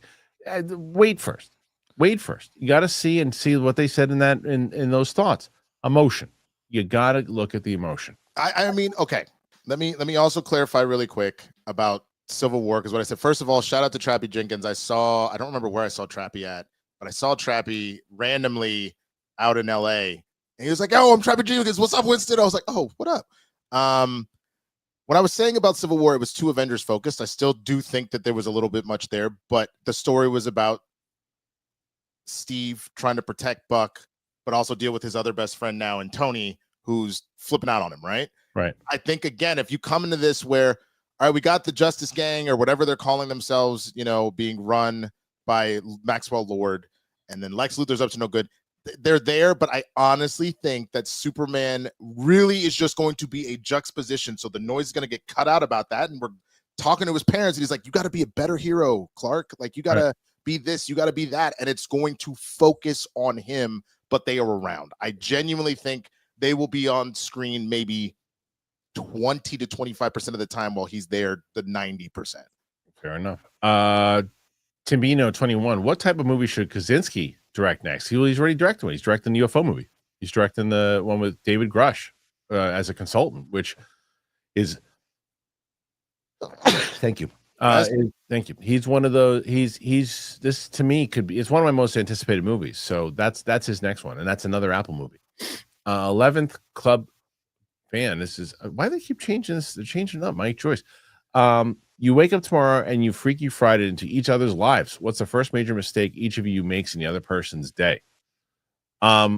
I would still not feel, if I was Winston, I would still not feel comfortable in any of the languages he uses. You wouldn't do Chris Brown, the Chris Brown Little Dicky. Oh no. Can I really say the A? Everyone was saying, Winston, why are you so quiet? You're never this quiet. That's I'm afraid that if I said anything that once I jump back in, I would get canceled. Nothing would make me laugh harder that you happen to wake up like while I'm at a function and it's just all black people. You just got to try and figure it out. Walking down the street, say, excuse me, there's my garden hoses running down, tripping people up. What would I do a day in your life? I feel like I would just be the most asshole New Yorker possible just because. Get pizza. I mean, well, of course, but then everybody, hey, I'm walking here, you dirtbag. Whatever it is, the shit you say. Dirt ass. Matt Krugman, support. Can't wait for Sinners tonight. Are you going to watch that tonight? Good. What are your guys' top 5 this year? Mine's 28 Years Later, Mission Impossible 8, Marshmallow. I didn't see that. Mickey 17 and How to Train Your Dragon. Those are all good ones. Well, F1's in there for me. I probably would put 28 Years Later right now in there. The Sinners is definitely in there. And I've got to check and see what else. But right now, those are the ones that really stand out to me. Let's see. Let me open up the last 90 days. I mean, Sinners is number 1. How to Train Your Dragon, I think right now is number 2. I'd probably say Thunderbolts is number 3, F1 4, and Final Destination Bloodlines 5, maybe. Oh, that was a good one too.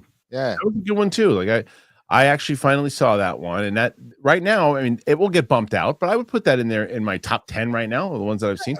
I mean, that's the whole thing is I liked Mickey 17. I think it could have been better, but I liked it. But yeah, that would probably be my 5. Yeah. The Shay Markel, I think Superman's suit looks mostly awful. I hate the trunks, but I'm very excited to support and see the movie. I'm just here to have a good time. Okay. That's fair. That was one that apparently for some reason got lost in the shuffle. Oh, okay. I don't know why it did. I'm looking at, because someone else said that there was one. If they are holding, still looking if there's any more in here that we missed. The way you described how DCU, we did that already. The need, DCU, Batman could be younger after the Batman, and more experienced. No, we did that too. Sorry, I'm just looking and making sure. No, that was it. Okay. Trying to see what else. That was all the ones that they said it mixed. Luke, if there's anything else I missed, let me know. Derailis, thoughts on Punisher in Brand New Day. Okay, in his special. Hilarious about the Brand New Day thing. I've actually even known about that, even though Rocha will disagree with me. I've known about that longer than Rocha did. I just couldn't say anything about it. And then Rocha was the one who actually reported on it, and then his scoop was stolen from him from the Hollywood Reporter. But I think it makes a lot of sense. I like it, like that he and Spidey are kind of hunting the Hulk. It's great, and especially apparently they're going to start shooting real soon too. So I'm excited to see that. Word. You? Yeah, I mean, I just like what he does with the character. I think Bernenthal just crushes the character every time he does it. So I'm just excited about it. The more I get to see him be that character, then I'm in. I'm curious to see what they do with him in Spider-Man, but for now, that's where I'm at. Okay. Next one here is Timbino 21. How incredible is the IMAX screen at AMC Lincoln Square? It's pretty good.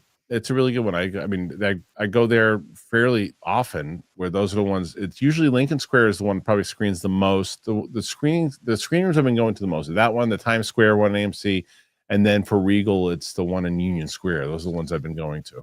The Universal City AMC is fantastic. That's another 70 millimeter screen. I just don't like that theater because the seats are really tight. Right. Okay, let's see. Next one after that. Noah S2000. Apparently Amazon wants someone under 30 for Bond. Who would be your pick with that in mind? Yeah, the younger actors, that's to me now I'm going, you got to give me a list, because I still think Aaron Taylor Johnson's going to get it. I don't know. How old is he? He's got to be what, 35? He's got to be my age, almost 38. I'm 37. Let's see. Aaron Taylor Johnson. 35. He's 35. Oh, it's 35. Okay. So I would say I still think 35 is young enough to. I'm pretty confident they're going to get him.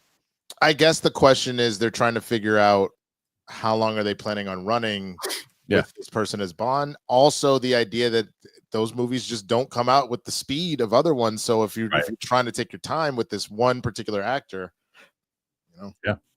Armada. New story: Michael Bay developing new Transformers. Hey, we already talked about this. You stop this. Yeah.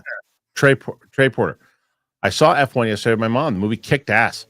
Top 10 movie of the year for me. I haven't heard anyone say anything except how fun the movie was, and I haven't heard a bad thing about it. I love that. It's funny. I don't think I knew going into it. I wasn't paying attention that it's the same director from Maverick. I thought the comparison was just because old head. Oh, sure. Exercising demons, dealing with a young kid. Probably both. Yeah.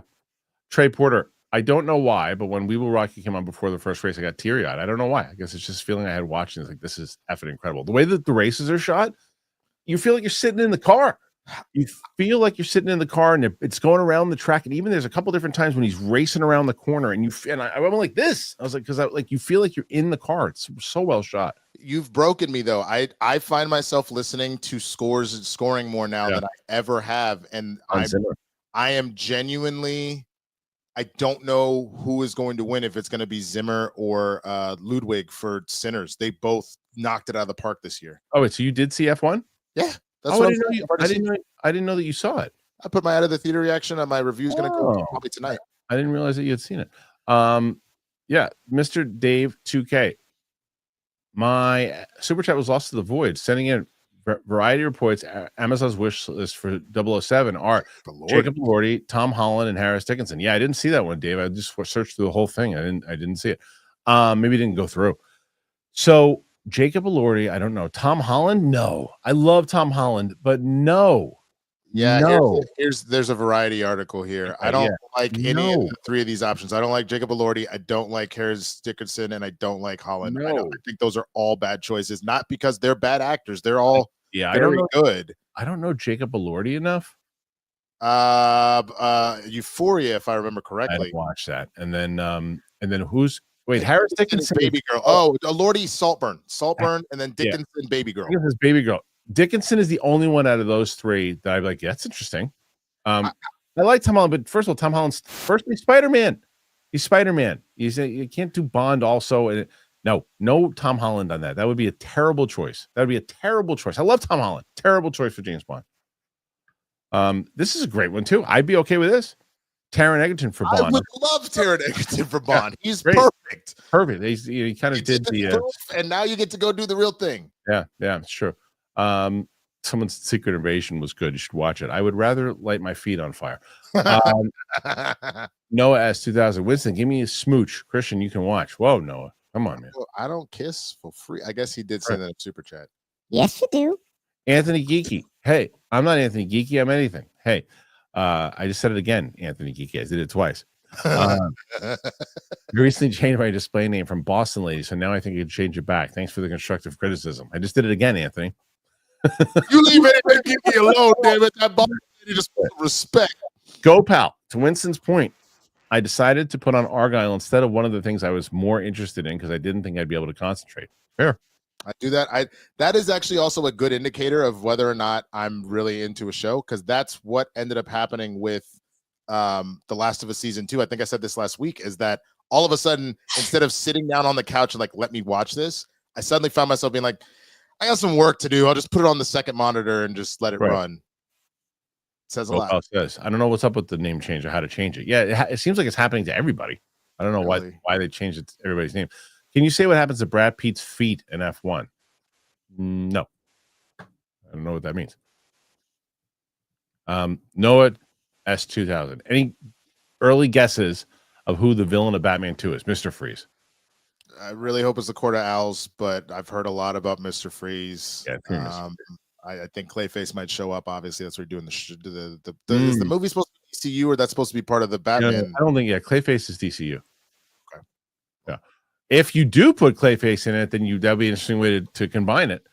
No S 2000. It's really funny watching all the people who swore up and down that Gunn was canceling Batman 2 crash out over Matt's picture. Hey, listen, I'll be like I told you guys, and I hope that you believe me when I say this.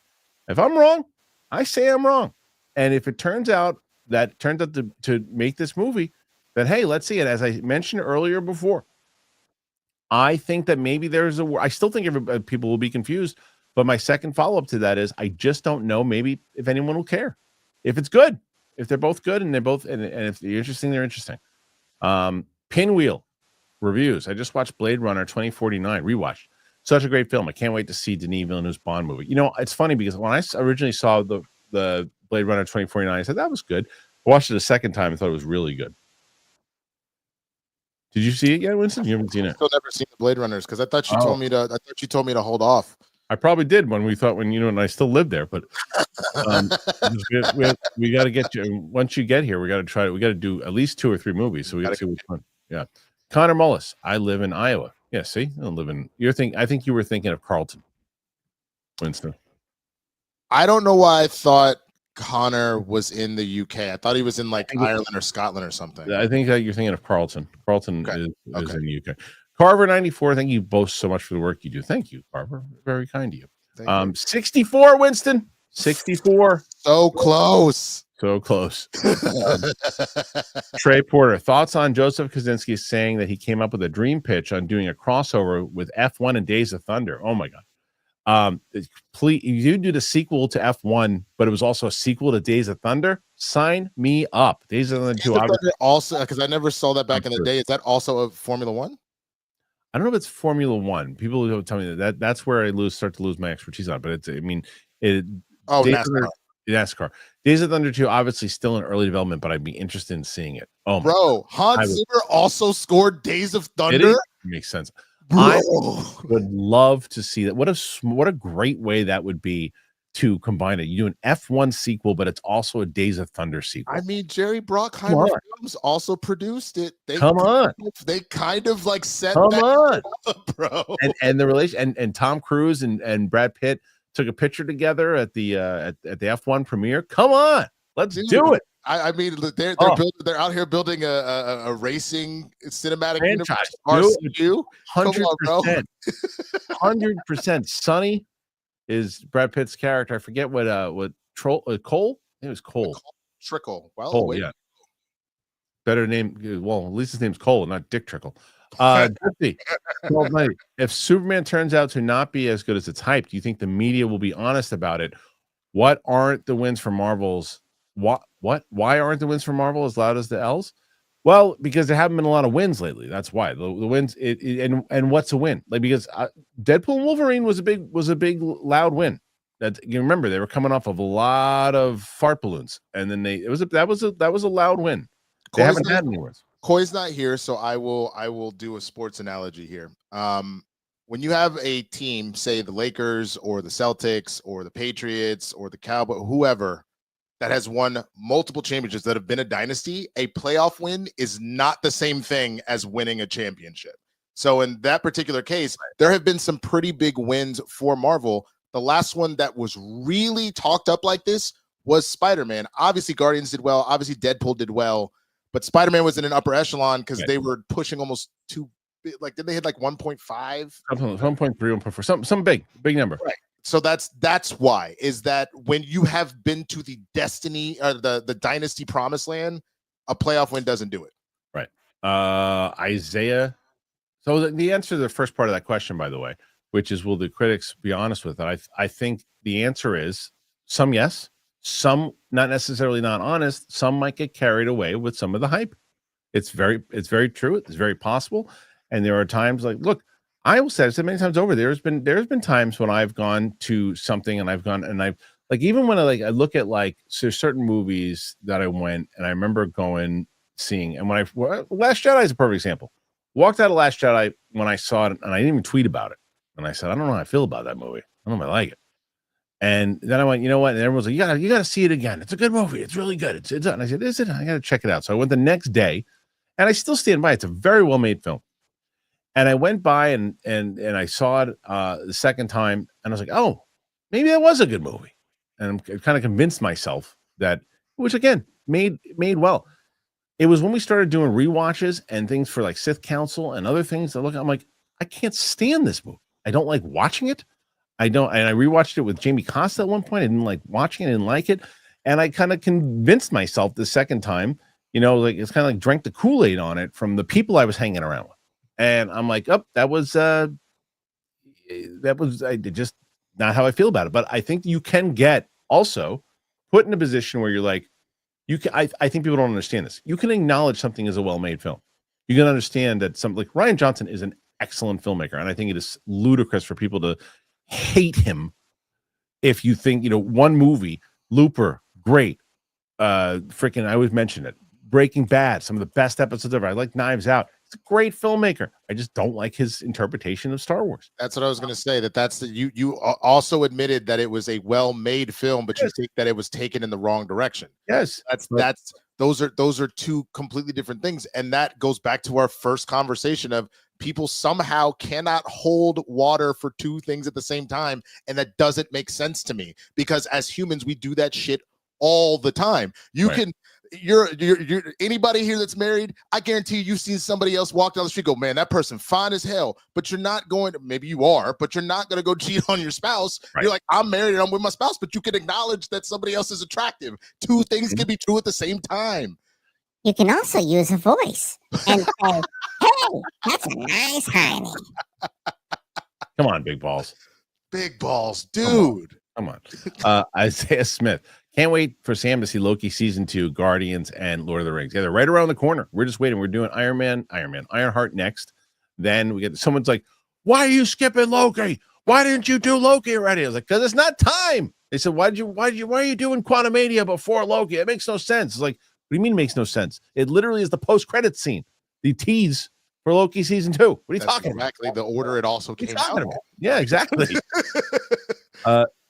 Desert Rider. 1973. Just saw we are coming up 7 years and losing the king of the sweaties. With all these huge comic movies, wish we could have heard his thoughts. Miss you, Schnepp. I would have loved to see some of his stuff and some of his thoughts on this. And I'd love to see him just combat some of the stuff that's happening now. He'd be so excited for the Superman movie.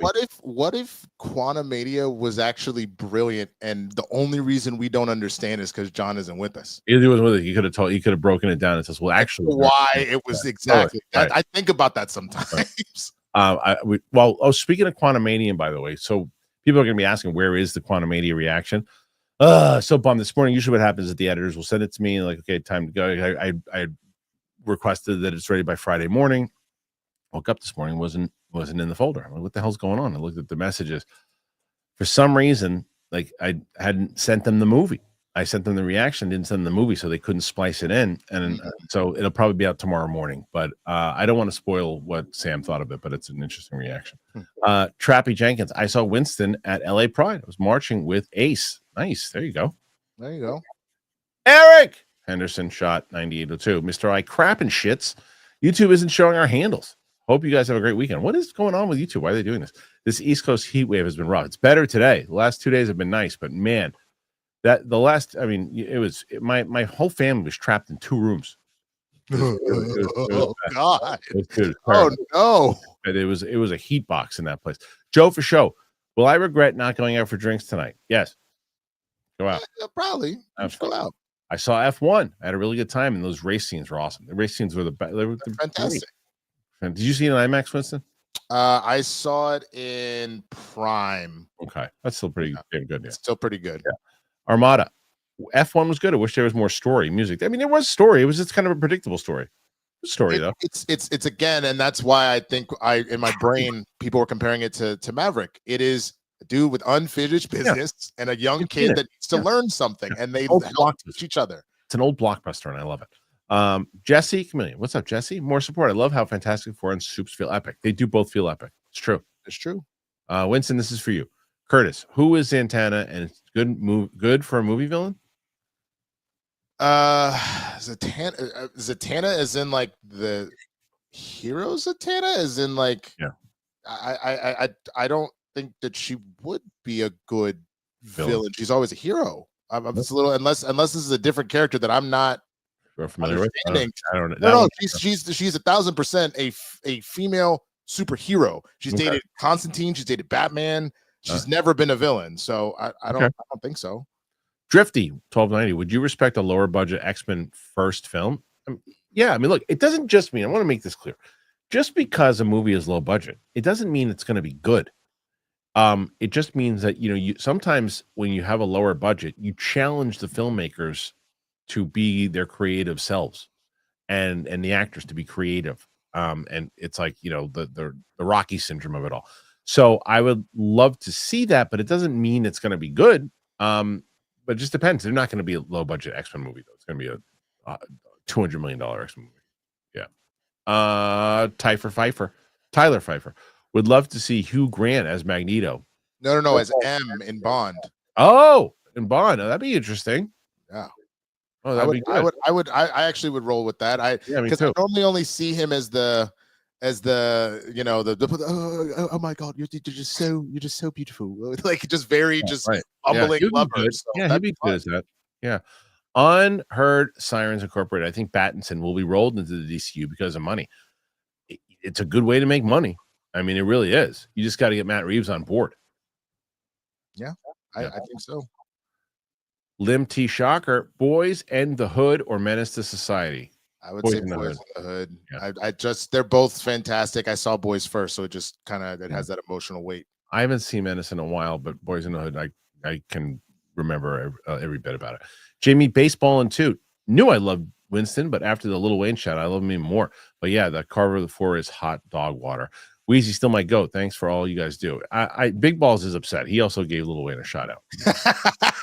That's true. He did give Lil Wayne a shout out. But there's been a lot of talk in the NBA about what can decisions late in your career affect your legacy. I am starting to get to that place with Wayne where he is still in my Mount Rushmore personally for rap, but he can't ever put out another Carter 6 again. Like he is got to either ride off in the sunset just doing features, or he has to come back with something fire and then go out like that. But you cannot continue at this clip. Yeah. There's just balls right in my face. Comes back in. He loves it. All right, let's see. Next one here.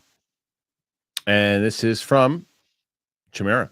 Daniel Sharman, 39, would be a perfect 007. He's a great actor. He's British, and he has that sophisticated British look. Do you agree, chat? Again, I don't know. Let's see. Daniel Sharman. Good looking dude. Let's see. Fear the Walking Dead, Teen Wolf. And I don't know. I don't really know much about this guy. Can't say. I'll tell you, it's funny. If he wasn't Batman, Robert Pattinson would be interested too. I mean, yeah. Yep. Honestly. Kenya King.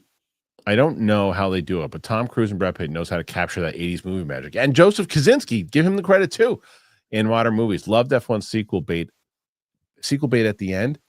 I forget what was it. Oh, I mean, not really. That last scene, nah. That's just that just felt like he just went back to business. Yeah, just showing like what he does. Yeah, but I'm not gonna lie to you. I love that idea of the Days of Thunder crossover. I want to do everything in my power to make that happen. Trey Porter, which is nothing. And it's fitting that F1 and Days of Thunder came out the same day, 35 years apart. All the connections are right there. I'm telling you, it makes all the sense in the world, and there's no more Mission Impossible. Now I need to watch Days of Thunder and then go rewatch F1 and see if there is an actual, like, there's a little Easter egg or a through line sitting there other than the fact that Zimmer and Brockheimer produced. And don't put them on the same team. Have them compete against each other. Absolutely. You got to. Soul Nightmare. The Batman Part 2 script is finished. Yep. We talked about it a little earlier. Winston brought our attention to it. Matt Krugman. Winston, have you played Days Gone? Might be my favorite single-player story game ever. Story so good and so rich. Might be a great one for you to Twitch. Okay. I have not played Days Gone. Have you heard of it? I haven't, but it also looks like it's PlayStation and Windows. I still have my PS4. I don't trust Sony right now because I got hacked and they were not helpful. They were incredibly not helpful. But I'd be down. That little Yankee, 100% at Deseret 1973. Long live Schnepp. Hell yeah. Hope you guys mentioned him in the upcoming comic book. The comic book itself is done, and I don't believe that there's a reference to the big man in that, but we can definitely dedicate the whole thing to him. We should read just if Wicked Art can just put like a last little image of like him in the sky just smiling down. I feel like that'd be a dope ending to just add that on the last page. This is hilarious. Unheard Sirens Incorporated. Big Balls is just the unfiltered part of Kristian Harloff. He can't be anymore because he's married with children. I don't know what you're talking about. It's not me. It's a completely different individual, guys. I promise. Somebody else. Yeah, man. I'll tell you what, Winston. What's up? What's up, Big Balls? Even when he's not looking, I hide in the gym bag, and I look at all the heinies in the gym. Jesus Yeah, I Christ. do. I say, hey, look at that heiny, and they're doing squats, and I say, will you squat on me? Come on, Big Big Balls. Balls. Unbelievable. Dude, Come on. come on. Unbelievable. This guy. But no, I would never say anything like that. Alfred Myers, given in a chat. Thank you, sir.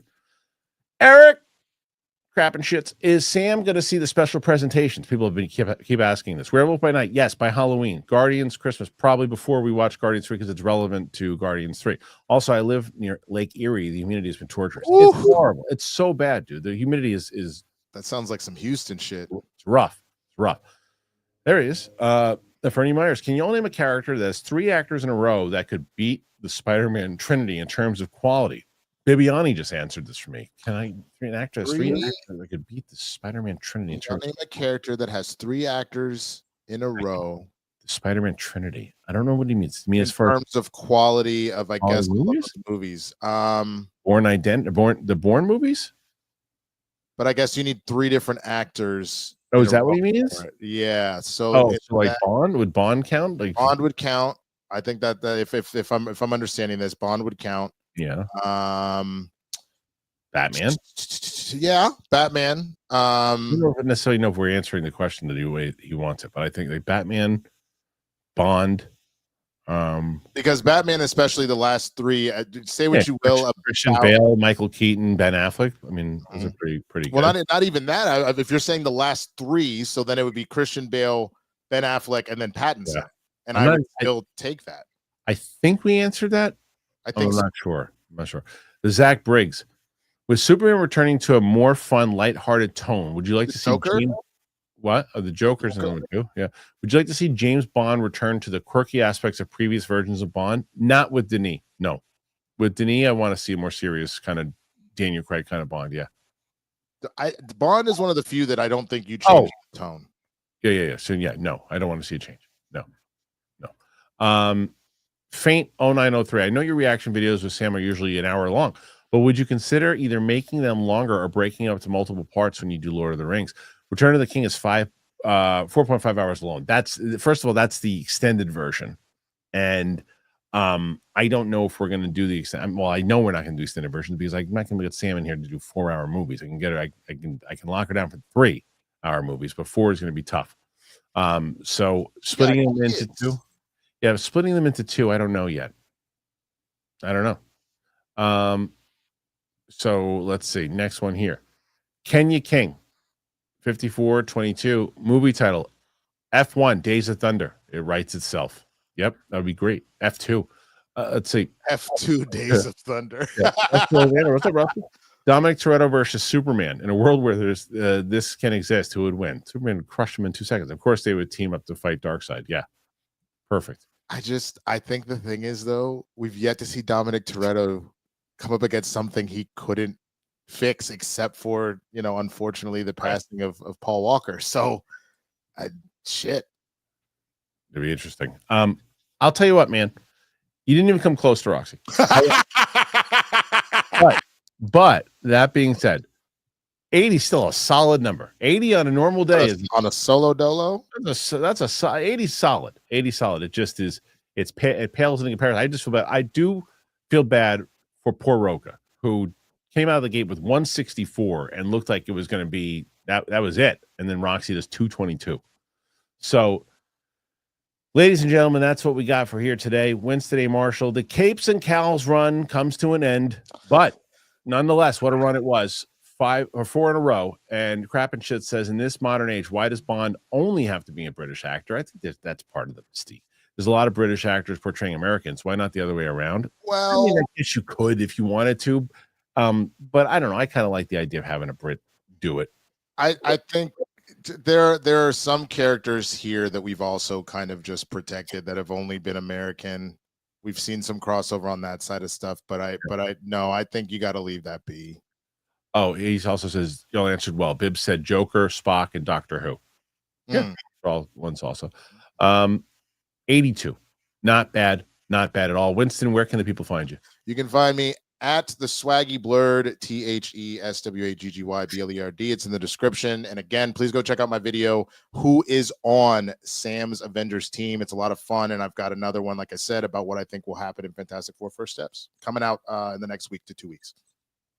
Make sure you go check out Winston. Check that out right now. And as Haskell says here, in about 30 minutes is the channel member live stream. Please go and check that out. Guys, thank you so much. I really appreciate you being here today. Thank you to Winston A. Marshall.